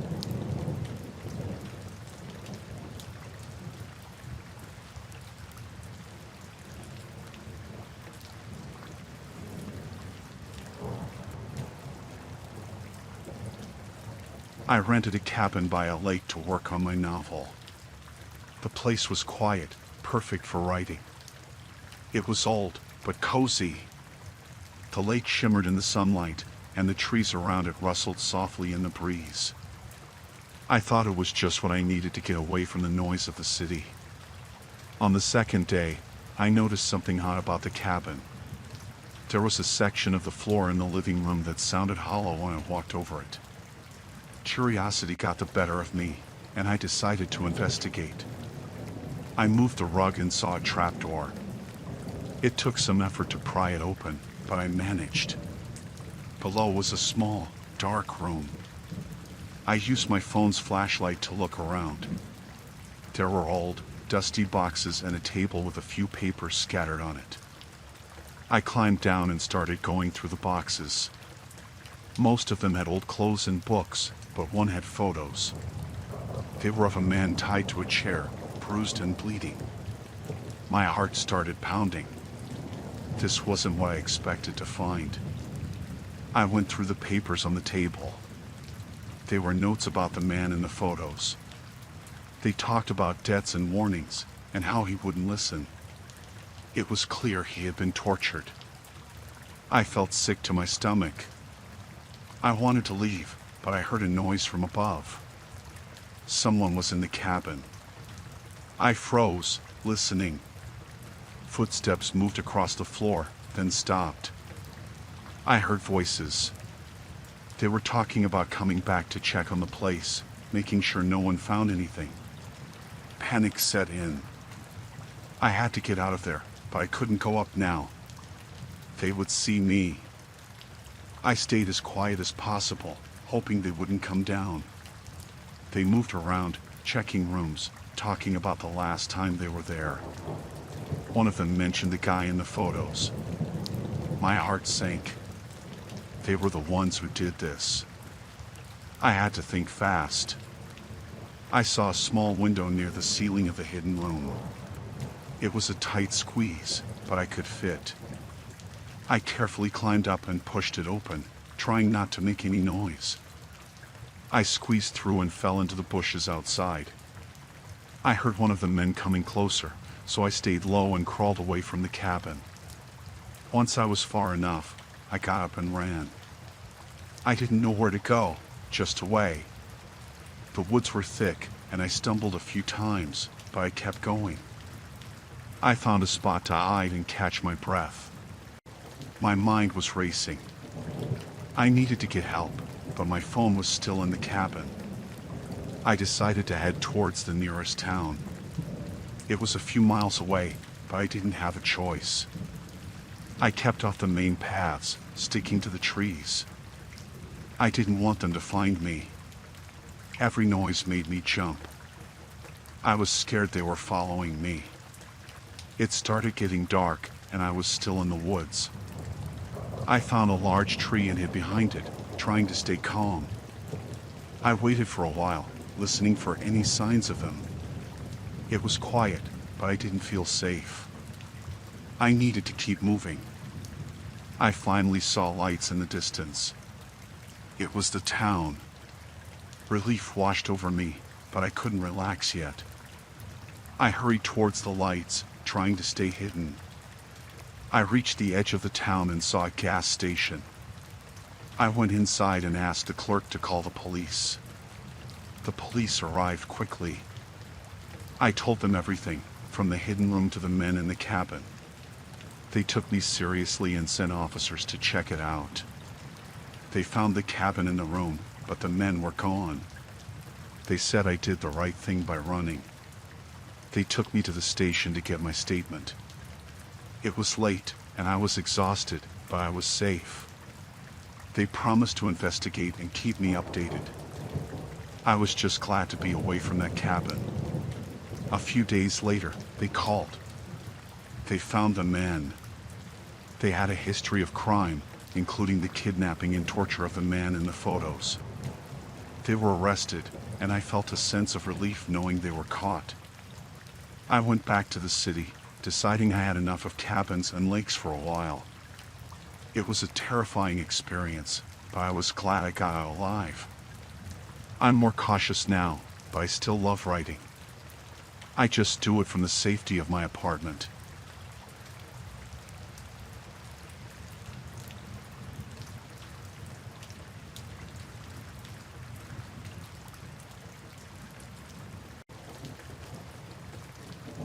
I was waiting for the last train home. It was late, and the platform was almost empty. Just a few people scattered around. I tried to keep to myself, but I noticed a man standing a bit further down, staring at me. I brushed it off at first, thinking he might just be zoning out or looking at something behind me. But his eyes never moved. The train finally arrived, and I hurried to get on. I picked an empty car, hoping for some peace and quiet. As I settled into a seat by the window, I saw him get on the same car. Out of all the empty seats, he chose the one directly across from me. I felt a chill run down my spine. I tried to focus on my phone, scrolling mindlessly through social media, but I could feel his eyes on me. Every time I glanced up, he was staring, unblinking. My heart started to race, and I thought about moving to another car, but I didn't want to seem paranoid or rude. Maybe it was just a coincidence, I told myself. But then he started talking. "Late night for you too?" His voice was low and raspy. I nodded, not really wanting to engage.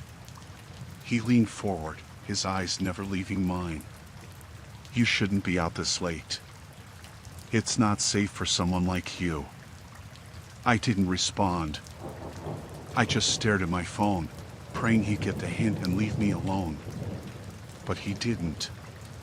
He kept talking, asking where I was going, if I lived alone, what I did for work. His questions were invasive and made me uncomfortable. I answered as briefly as possible, hoping he'd get bored and stop. The train moved through each station, and no one else got on. It was just me and him.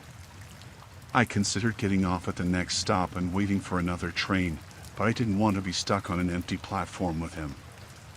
I decided to stay put and get off at my usual stop. He seemed to sense my discomfort and leaned back, still staring. I tried to think of ways to distract myself, but nothing worked. My thoughts were consumed by fear. The train announced my stop, and I stood up, hoping he'd stay behind. But he stood up too, following me to the door. I stepped off the train, my heart pounding. The platform was deserted, and I could hear his footsteps behind me. I walked quickly, trying to get to the exit, but he matched my pace. "Wait up," he called, his voice echoing in the empty station. I broke into a run, not caring if I seemed paranoid anymore. I could hear him running after me, his footsteps getting closer. I reached the stairs and bolted up them, my breath coming in short gasps. I glanced back and saw him gaining on me. Panic set in, and I pushed myself harder, my legs burning with effort. I burst out of the station and into the street. It was dark, and the few streetlights cast long shadows. I spotted a convenience store a block away and ran towards it, hoping for safety. I could still hear him behind me, but I didn't dare look back. I reached the store and burst through the doors, startling the cashier. I ran to the back, hiding behind a shelf, trying to catch my breath. I heard the man enter the store, his footsteps slow and deliberate. I peeked through the shelves and saw him looking around, searching for me. I grabbed my phone and dialed 911, whispering my location to the operator. I stayed hidden, praying the police would arrive soon. The man walked down each aisle, getting closer to my hiding spot. My heart was in my throat, and I could barely breathe. Just as he reached the aisle I was in, the sound of sirens filled the air. He froze, his eyes narrowing. He turned and walked out of the store, disappearing into the night. I stayed hidden until the police arrived, too scared to move. They took my statement and escorted me home, promising to patrol the area. I couldn't shake the feeling of his eyes on me, even in the safety of my apartment. I double-checked the locks and closed the curtains, but sleep didn't come easy that night. Every noise made me jump, and I couldn't stop thinking about what could have happened if I hadn't run. That night changed everything for me.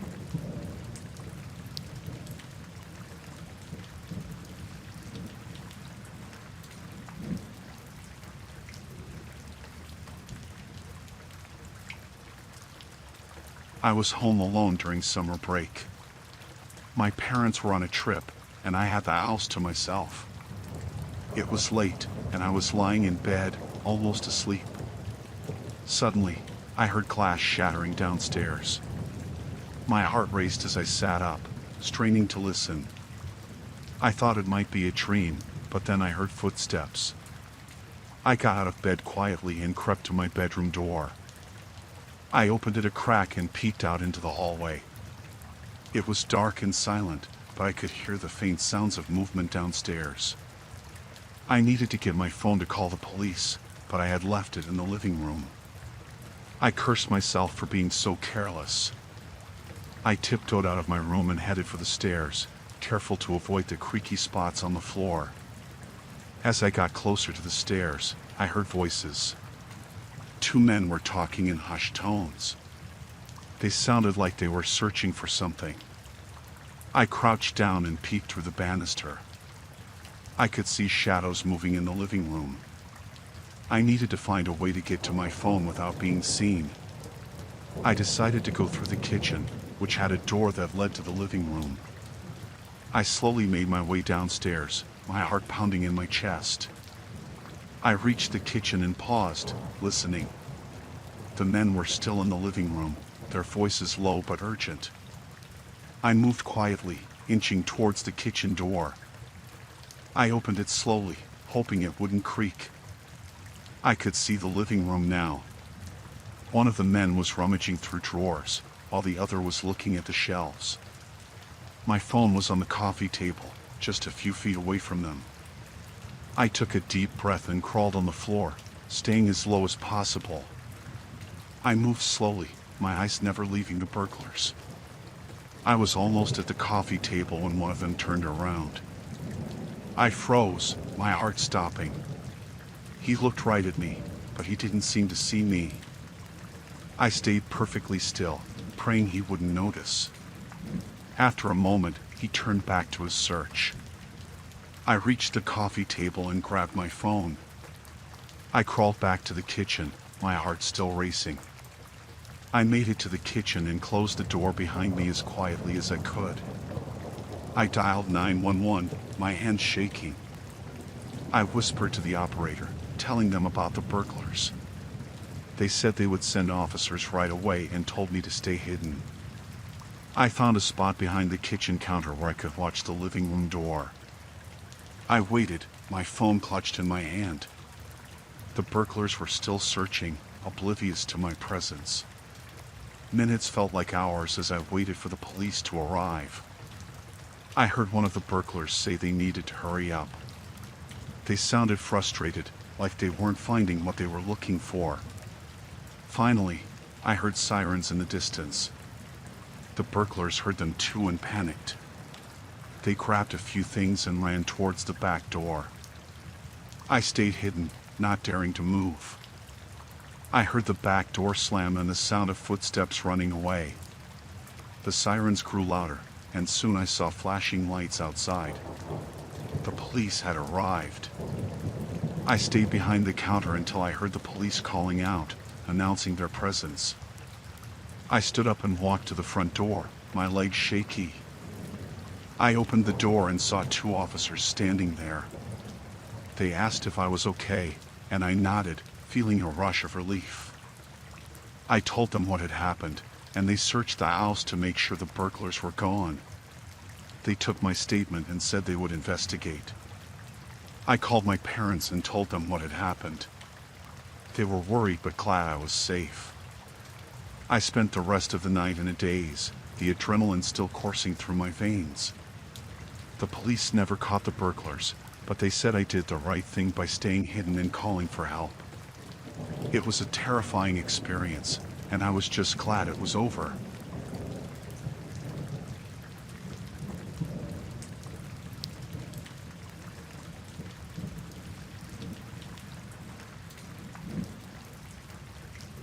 The forest was quiet, and I enjoyed the solitude.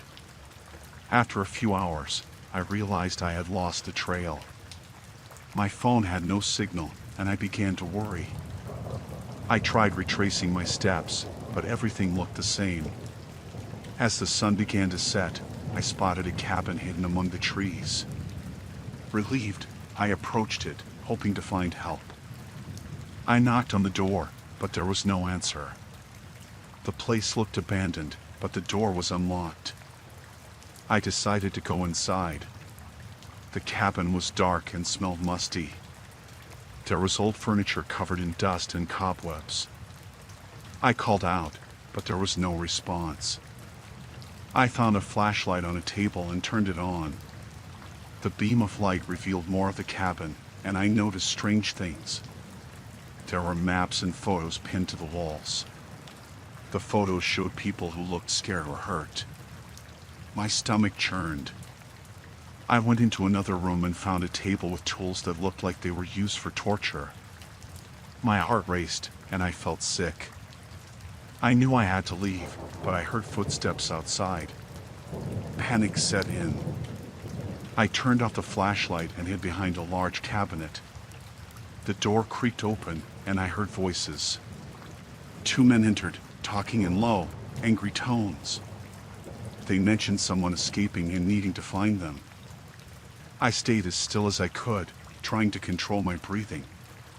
The men moved around the cabin, and I could hear them getting closer. One of them stopped near the cabinet. I held my breath, praying he wouldn't find me. After a tense moment, they moved on. They discussed plans to search the forest in the morning. My mind raced, trying to figure out how to escape. When they went into another room, I quietly moved to the door. I peeked out and saw them busy with something, giving me a chance to slip out. I made my way back into the forest, moving as quickly and quietly as I could. The darkness made it hard to see, and I stumbled several times.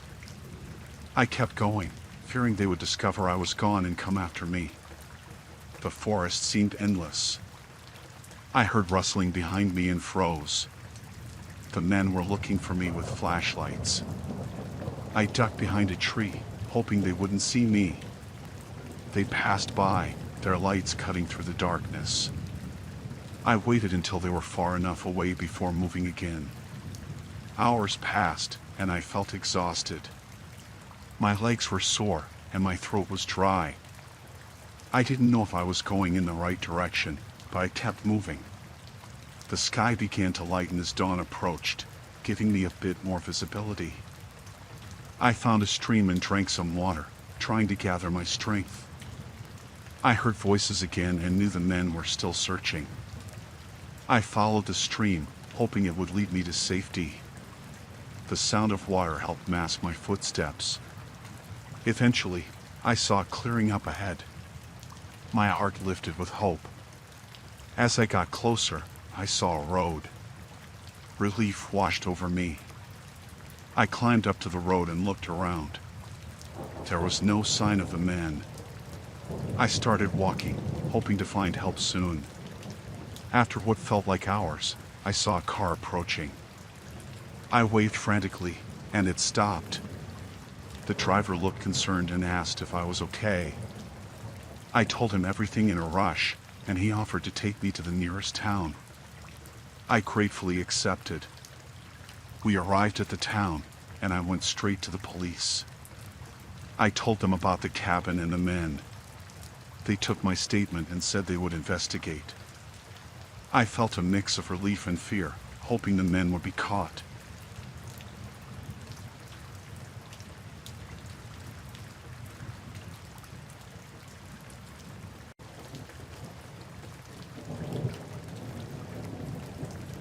I was home one evening, just relaxing after work.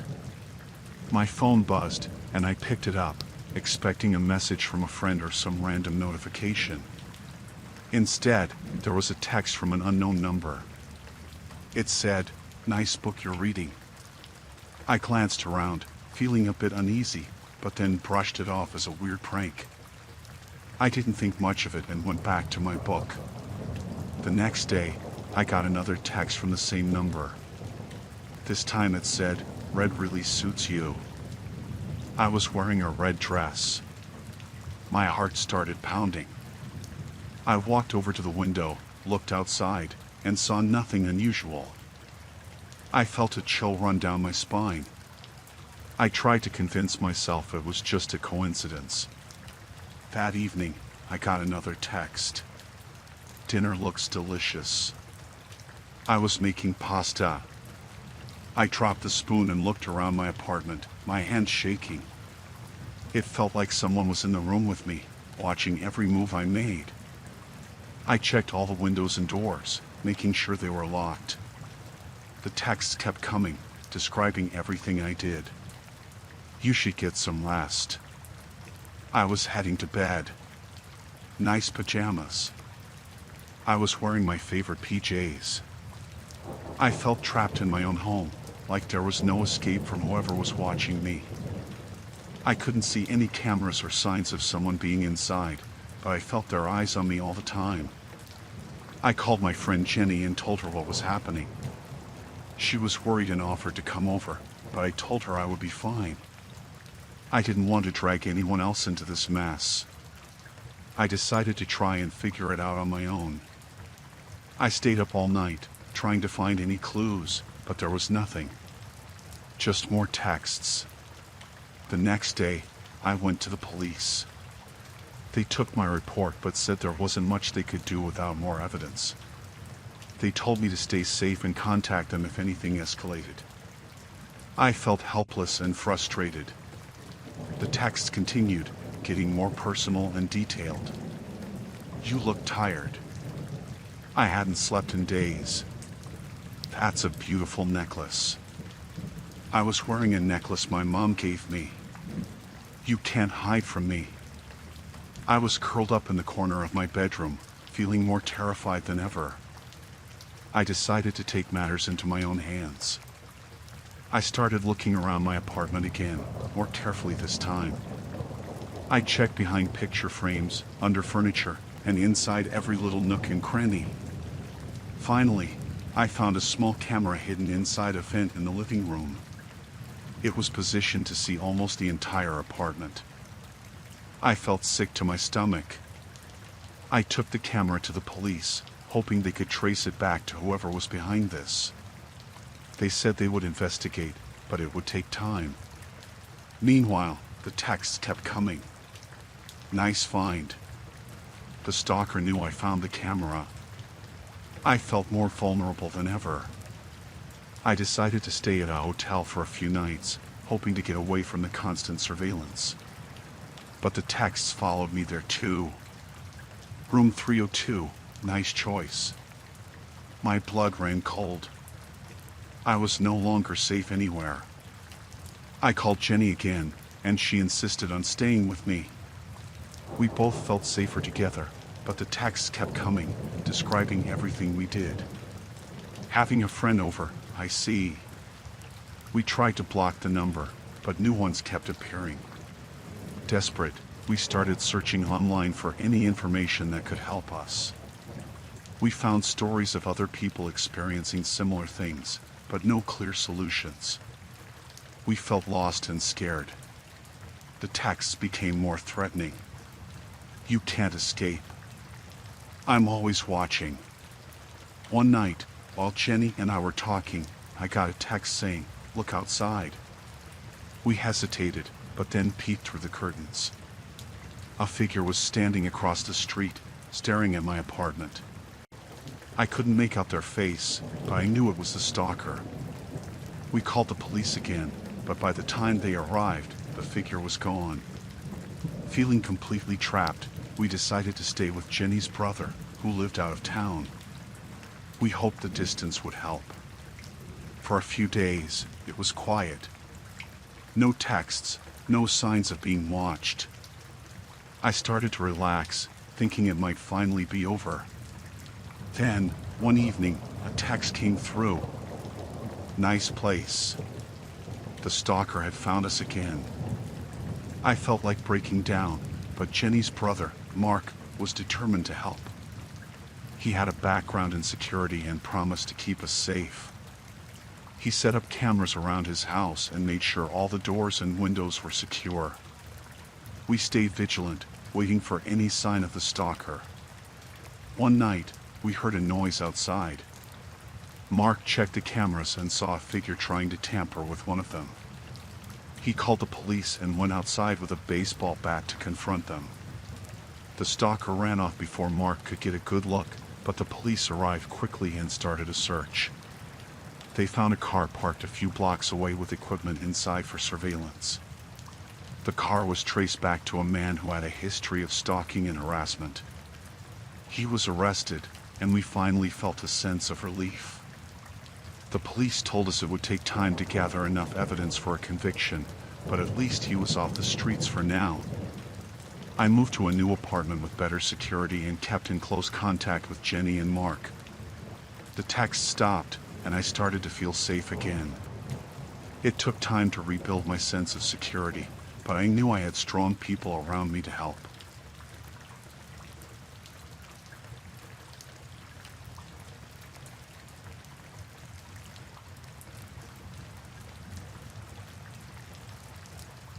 It was late, and the rain was coming down hard, turning the roads into slick, black mirrors.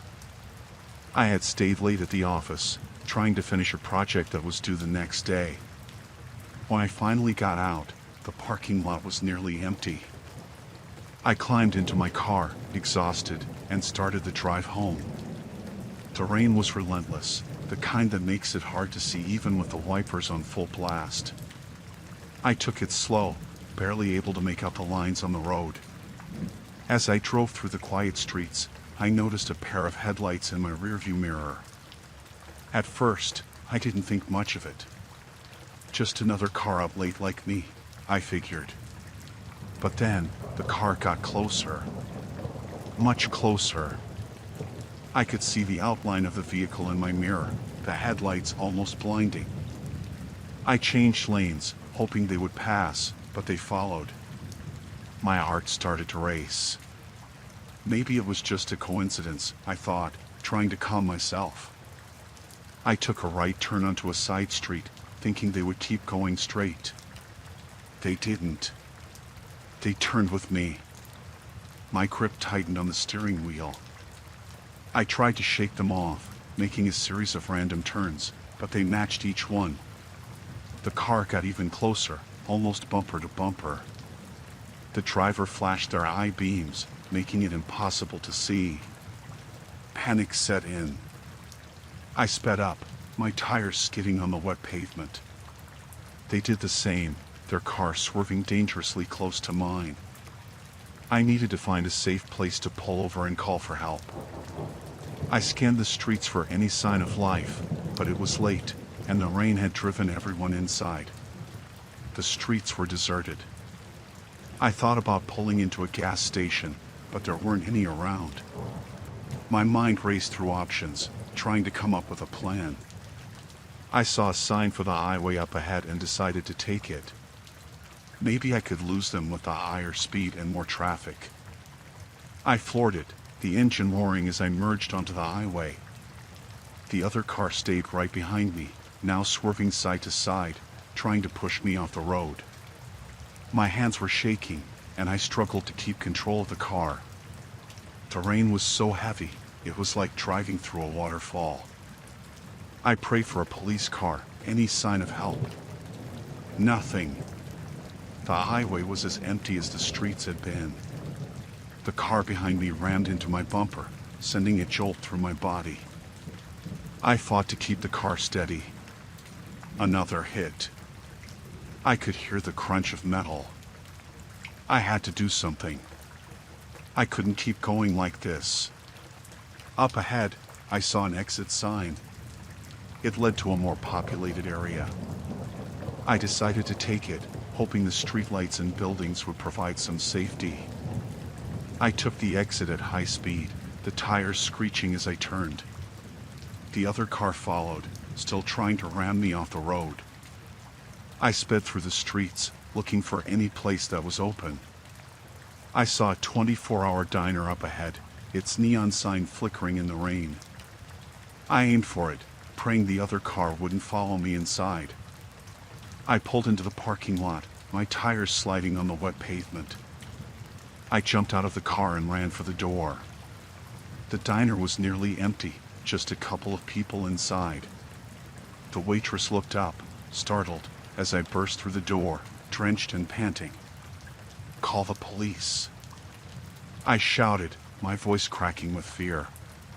"Someone's trying to kill me." She grabbed the phone, her eyes wide with shock. I turned to look outside. The car had stopped at the entrance to the parking lot. The driver sat there, engine running, headlights glaring into the diner. I couldn't see their face, but I could feel their eyes on me. The police arrived within minutes, but it felt like hours. The car sped off as soon as they pulled in. I gave the officers my statement, describing the car and what had happened. They promised to patrol the area and keep an eye out, but I could see the doubt in their eyes. I called a friend to pick me up, too shaken to drive home. As I waited, I couldn't shake the feeling that the driver would come back. Every car that passed made me jump. When my friend arrived, I felt a wave of relief but knew I wouldn't feel safe for a long time.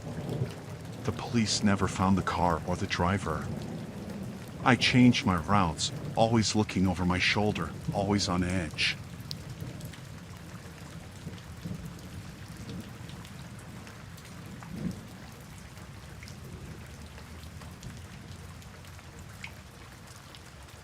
It was pouring rain when I left the office that night. The storm had been building all day, and now it was a full-blown downpour. I hurried to my car, huddling under my umbrella, and saw Tom standing at the entrance. He looked soaked, even with his raincoat on. "Need a ride?" I called out. Tom smiled, relieved. "Thanks, Rachel. I appreciate it." He climbed into the passenger seat, and I cranked up the heat. We chatted about work as I navigated the slick roads. The rain was so heavy, it was hard to see beyond a few feet. The wipers were working overtime, but it barely made a difference. We came to a red light, and I glanced over at Tom. He seemed tense, his fingers drumming on his knee. "Everything okay?" I asked. He nodded, but didn't say anything. The light turned green, and I started to drive. A few blocks later, I noticed Tom wasn't in the car anymore. My heart skipped a beat. I hadn't heard the door open or felt any movement. I pulled over, panic rising. How could he just disappear? I got out, looking around, calling his name. The rain was relentless, soaking me in seconds. There was no sign of him anywhere. I got back in the car, my mind racing.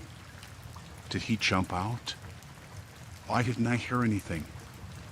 I decided to head back to the office, thinking maybe he had gone back there for some reason. When I arrived, the building was dark and locked up. I knocked on the door, hoping the night guard might have seen something. No answer. I was alone. I drove around the area, circling the blocks near where he vanished, but there was no sign of Tom. Feeling desperate, I called the police. They said they would send someone out to take a report, but their tone made it clear they thought he probably just decided to walk home. I sat in my car, shivering from the cold and the fear. Something was very wrong. I decided to go to Tom's apartment, hoping he might be there. When I got there, his lights were off. I banged on his door, but no one answered. As I turned to leave, a figure stepped out of the shadows. I jumped, recognizing one of Tom's neighbors. He looked at me with a mix of curiosity and concern. "You looking for Tom?" he asked. I nodded. "Have you seen him?" He shook his head. "Not since this morning." "Is something wrong?" I explained what had happened, and he looked even more worried. "Tom's been acting strange lately. He mentioned something about being followed, but I thought he was just stressed from work." The rain kept pounding down as I got back into my car. My phone rang, and I saw it was an unknown number. I hesitated, then answered. "Rachel," a voice said. It was Tom, but he sounded scared. "Tom, where are you? I don't have much time." "Don't trust them," he whispered. The line went dead. My hands were shaking as I tried to call him back, but it went straight to voicemail. I had no idea what was going on, but I knew I couldn't go to the police. They wouldn't believe me. I drove around aimlessly, trying to piece together what little I knew. My thoughts were interrupted by the sight of a black car that seemed to be following me. Every turn I made, it was right there behind me. Panic set in. I took a sharp turn down a side street and sped up, hoping to lose them. My heart was pounding as I navigated the narrow, rain-slicked roads. I glanced in the rearview mirror and saw the car still behind me. I drove towards the outskirts of town, hoping the winding roads would help me shake them. The car was relentless, though, staying on my tail. I saw a narrow dirt road and turned onto it, the car bouncing over the rough terrain. The road led into a dense forest. The trees closed in around me, and the headlights of the car behind me disappeared. I kept driving until I found a small clearing, then turned off my engine and lights, hoping they wouldn't find me. I sat there in the dark, the rain hammering on the roof, trying to calm my racing heart. I had to figure out what was happening and why Tom had disappeared. I couldn't go home. It wasn't safe. After what felt like hours, the rain finally started to let up. I decided to head back to town, keeping to the back roads. I needed answers, and the only place I could think of was Tom's apartment. When I arrived, the building was dark and quiet. I snuck in through a side door that I knew was always left unlocked. I crept up to Tom's apartment and picked the lock, a skill I had learned years ago and never thought I'd need. Inside, the place was a mess. Papers were scattered everywhere, and it looked like someone had been searching for something. I found Tom's laptop on the table and opened it, hoping for a clue. As I searched through his files, I found a folder marked Danger. Inside were documents and photos detailing some kind of conspiracy. There were pictures of people I recognized from around town, notes about meetings, and lists of names. It was all connected to some illegal activities that Tom had uncovered. Suddenly, I heard footsteps outside the door. I quickly closed the laptop and hid behind the couch. The door creaked open, and I saw a pair of boots step inside. I held my breath, praying they wouldn't find me.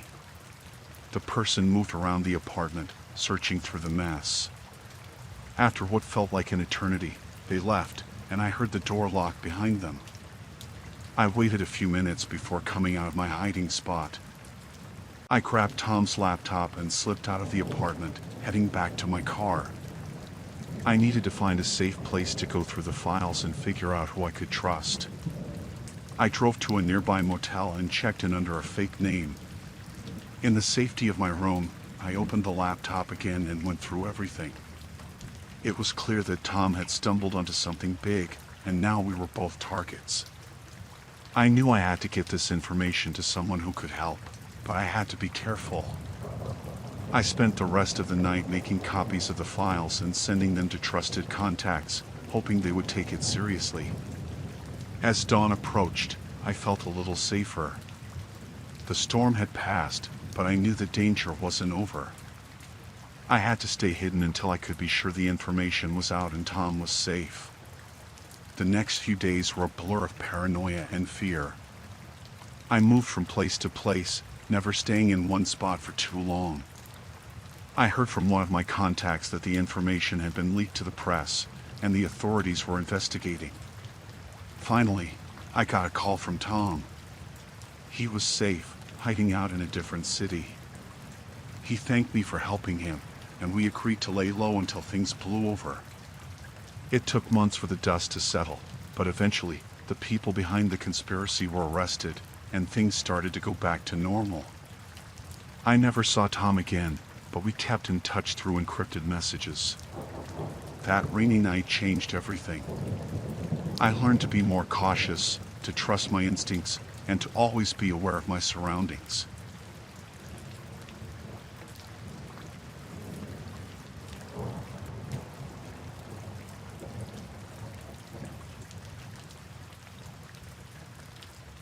It was late, and the rain was coming down hard.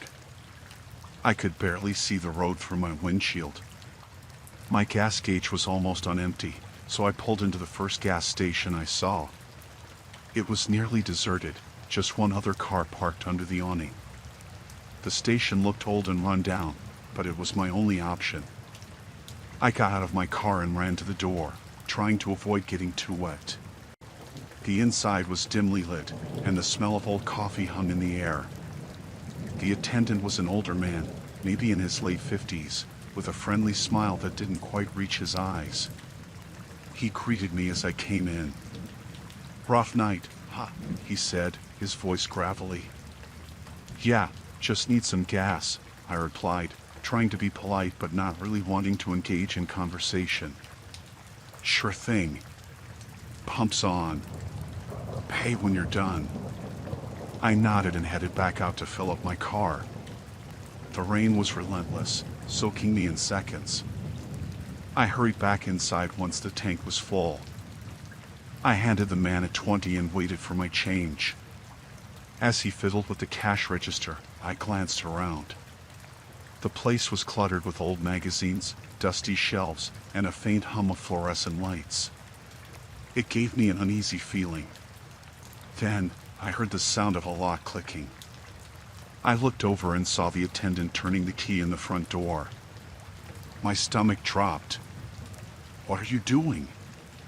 I asked, trying to keep my voice steady. "Just locking up for the night," he said, but his tone was different now. Less friendly. More menacing. "I need to go," I said, moving toward the door. He stepped in front of me, blocking my way. "I don't think so," he said. "Why don't you stay a while? We can have a little chat." Panic surged through me. I backed away, looking for another way out. The windows were barred, and there was only one other door behind the counter. I had to think fast. "Please, I just want to leave," I pleaded, hoping to reason with him. He shook his head slowly, a creepy smile spreading across his face. "You're not going anywhere." I glanced at the counter, looking for anything I could use as a weapon.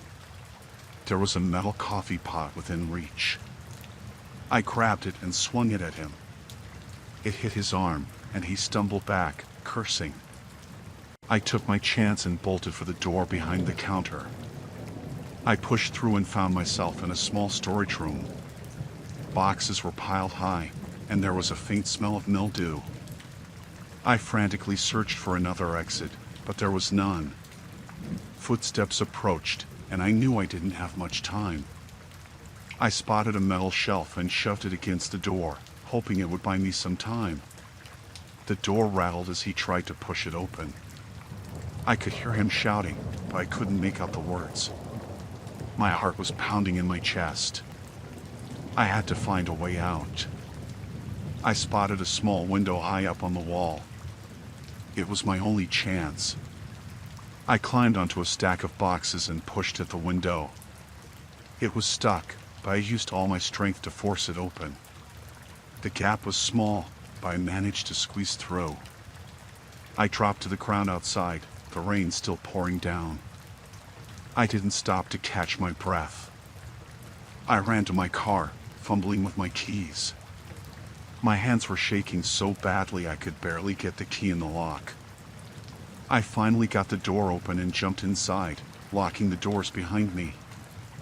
I started the car and peeled out of the gas station, my tires skidding on the wet pavement. In the rearview mirror, I saw the attendant standing in the doorway, watching me with that same eerie smile. I didn't stop driving until I reached a busy highway. My heart was still racing, and I felt like I might be sick. I pulled over at a well-lit rest stop and called the police. I told them everything, but I didn't know if they would find him. I just wanted to get as far away from that place as possible. The rest of the drive was a blur. I kept checking my mirrors, half expecting to see that old sedan following me. When I finally got home, I locked every door and window and sat in the dark, trying to calm down. I don't know what that man's plans were, and I don't want to find out. All I know is that I'll never stop at a deserted gas station again.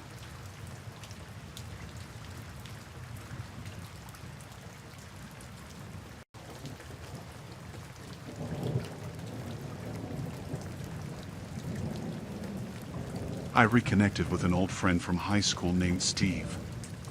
We hadn't spoken in years, but we caught up over social media. Steve invited me to stay at his farmhouse for the weekend. It was supposed to be a quiet getaway. When I arrived, Steve greeted me warmly. The farmhouse was old but well kept. It stood alone in a vast field, miles from the nearest neighbor. We spent the evening reminiscing about our school days, laughing and drinking. As the night wore on, Steve showed me to the guest room. It was simple, with a bed and a small dresser.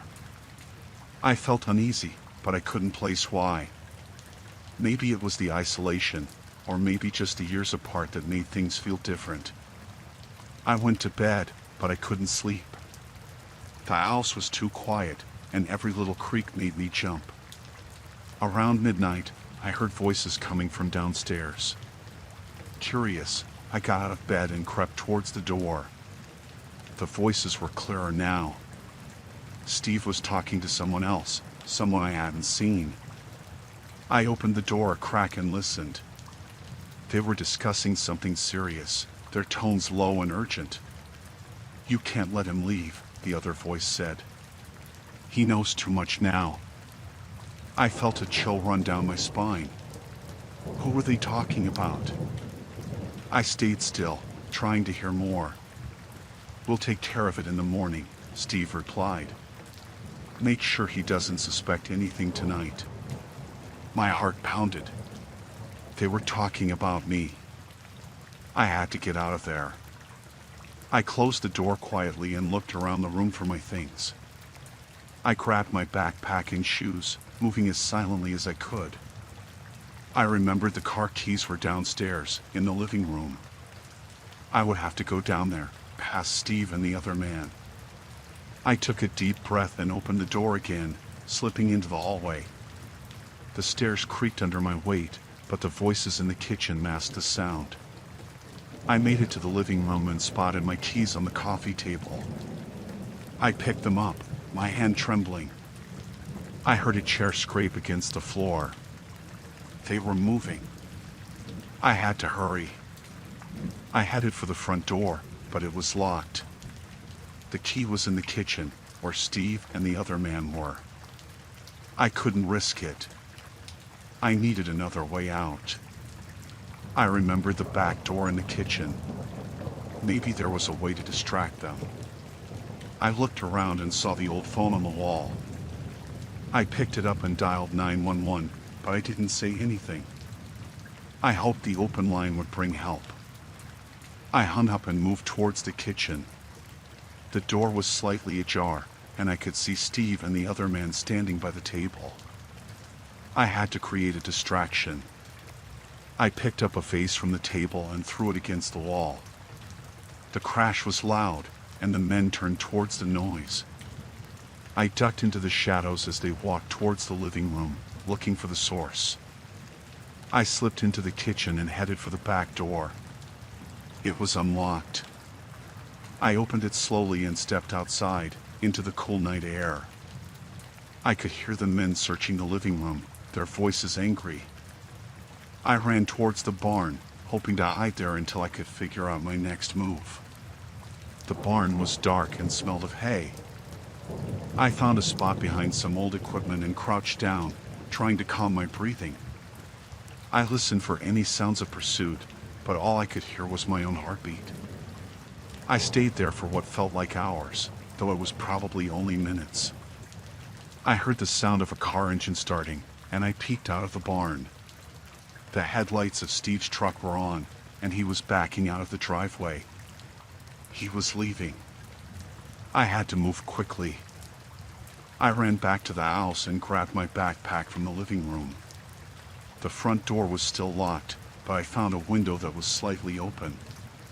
I pushed it up and climbed through, scraping my hands on the sill. I ran to my car, fumbling with the keys. I started the engine and drove off, my hands shaking on the wheel.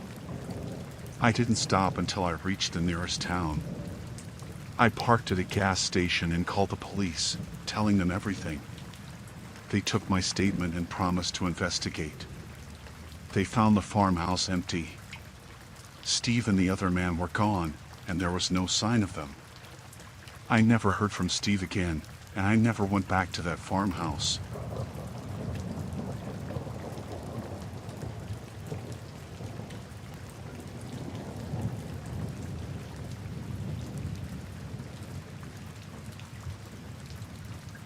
I noticed a man early in the morning, dressed in a utility worker uniform, inspecting the houses on my street. He wore a hard hat and had a tool belt slung around his waist. He seemed to be checking the meters or something. I didn't think much of it at first. Utility workers come by often enough. It wasn't until he lingered in front of my house longer than usual that I got suspicious. He kept glancing around nervously, which put me on edge. I decided to watch him for a bit from my window, just to be sure everything was all right. He moved to my front door and took out a small device, pretending to skin something. I felt a pit in my stomach. I knew something wasn't right. I kept watching, my heart pounding. He then walked around to the side of my house, out of my line of sight. I quickly moved to another window to keep an eye on him. That's when I saw him trying to open one of the windows. He was no utility worker. This was a burglar, plain and simple. I took a deep breath, trying to calm my nerves. My police training kicked in. I knew I had to act fast. I grabbed my phone and called the police, whispering the situation to the dispatcher. I didn't want to alert the burglar that I was onto him. I then went to my closet and pulled out my old service weapon. I hadn't used it in years, but I kept it clean and ready, just in case. I crept down the stairs, trying to be as quiet as possible. I could hear the man now, jiggling the window lock, muttering to himself. I positioned myself near the back door, my gun in hand. I knew I had to confront him, but I didn't want to shoot unless I absolutely had to. The window finally gave way, and I heard him climbing inside. I took a deep breath and stepped into the hallway, my gun aimed at him. "Stop right there," I shouted. The man froze, his eyes wide with shock. He didn't expect anyone to be home, let alone armed. "Get down on the ground, hands behind your head," I ordered. He hesitated for a moment, then slowly lowered himself to the floor. I kept my gun trained on him, my heart racing. I didn't know if he was armed, but I couldn't take any chances. I moved closer, still keeping my distance. "Why are you breaking into my house?" I demanded. He didn't answer, just stared at me with a mix of fear and anger. I could hear sirens in the distance, getting closer. Relief washed over me. The police arrived within minutes, bursting through the front door. I kept my gun pointed at the man until the officers took over, cuffing him and hauling him to his feet.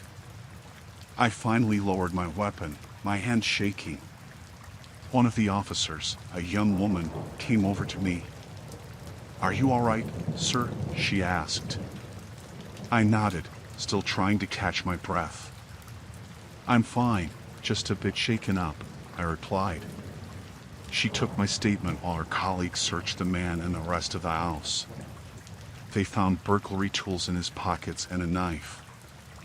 I shuddered at the thought of what could have happened if I hadn't been prepared. The officers led the man out to their patrol car, and I watched from the doorway, still in disbelief. After they left, I locked all the doors and windows, double-checking everything. I sat down in the living room, trying to calm myself. It was over, but I couldn't shake the feeling of unease.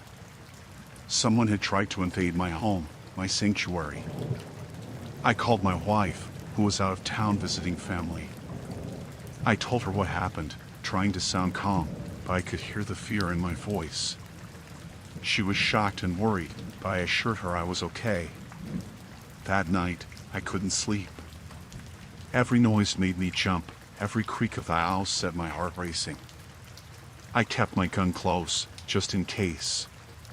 The image of the man's face, his wide eyes staring at me, was burned into my mind. In the days that followed, I installed a security system, complete with cameras and alarms. I needed to feel safe again, needed to know that my home was protected. The police kept me updated on the case. The man was a known burglar, wanted for several break-ins in the area.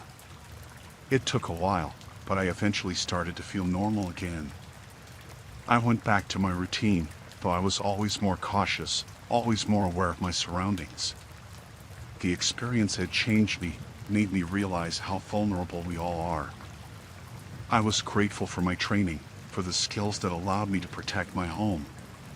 But more than that, I was grateful that it ended without anyone getting hurt.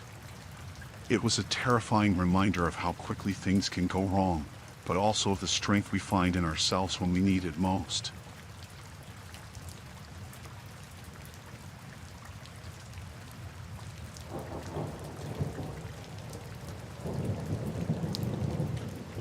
I decided to go on a solo hike in the mountains to clear my mind. The trail was supposed to be easy, and I needed the peace and quiet. I started early in the morning, enjoying the crisp air and the sound of birds. After about an hour, I noticed another hiker coming up behind me. He seemed friendly enough, waving as he caught up to me. "Mind if I join you?" he asked, smiling. He had a backpack and looked like he knew what he was doing. I didn't think much of it and agreed. We started chatting as we walked, talking about the trail and the weather. His name was Tom. At first, everything was normal. Tom seemed nice, but then he started asking questions that made me uncomfortable. He wanted to know why I was hiking alone, where I lived, and if anyone knew where I was. I tried to brush off his questions with vague answers, but he kept pressing. We walked for a while longer, and his behavior became more erratic. He would stop suddenly, looking around as if he heard something, then start walking again without saying anything. It was unsettling. I began to feel uneasy and thought about how I could lose him without getting lost myself. I decided to slow down, pretending to tie my shoelaces, hoping he would keep going ahead. But he stopped too, waiting for me. My heart started to race. I needed to get away from him, but I didn't want to draw attention to my fear. After a while, I saw a side trail that wasn't marked on my map. I told Tom I needed to take a break and suggested he go on without me. He insisted on waiting, but I lied and said I felt sick and might turn back. He seemed annoyed but eventually walked ahead. As soon as he was out of sight, I took the side trail, hoping it would loop back to the main one. I walked quickly, trying to put as much distance between us as possible. The trail was narrow and overgrown, but I kept going. After about 10 minutes, I heard footsteps behind me. My heart pounded in my chest. I didn't dare look back, but I knew it was him. I picked up my pace, almost running now. The trail twisted and turned, and I hoped I was losing him. I came to a small clearing and hid behind a large tree, trying to catch my breath. I listened intently, but the forest was silent. I waited for what felt like an eternity, then cautiously stepped back onto the trail. Suddenly, Tom appeared in front of me, blocking my path. His face was twisted in anger. "Why did you run?" he demanded.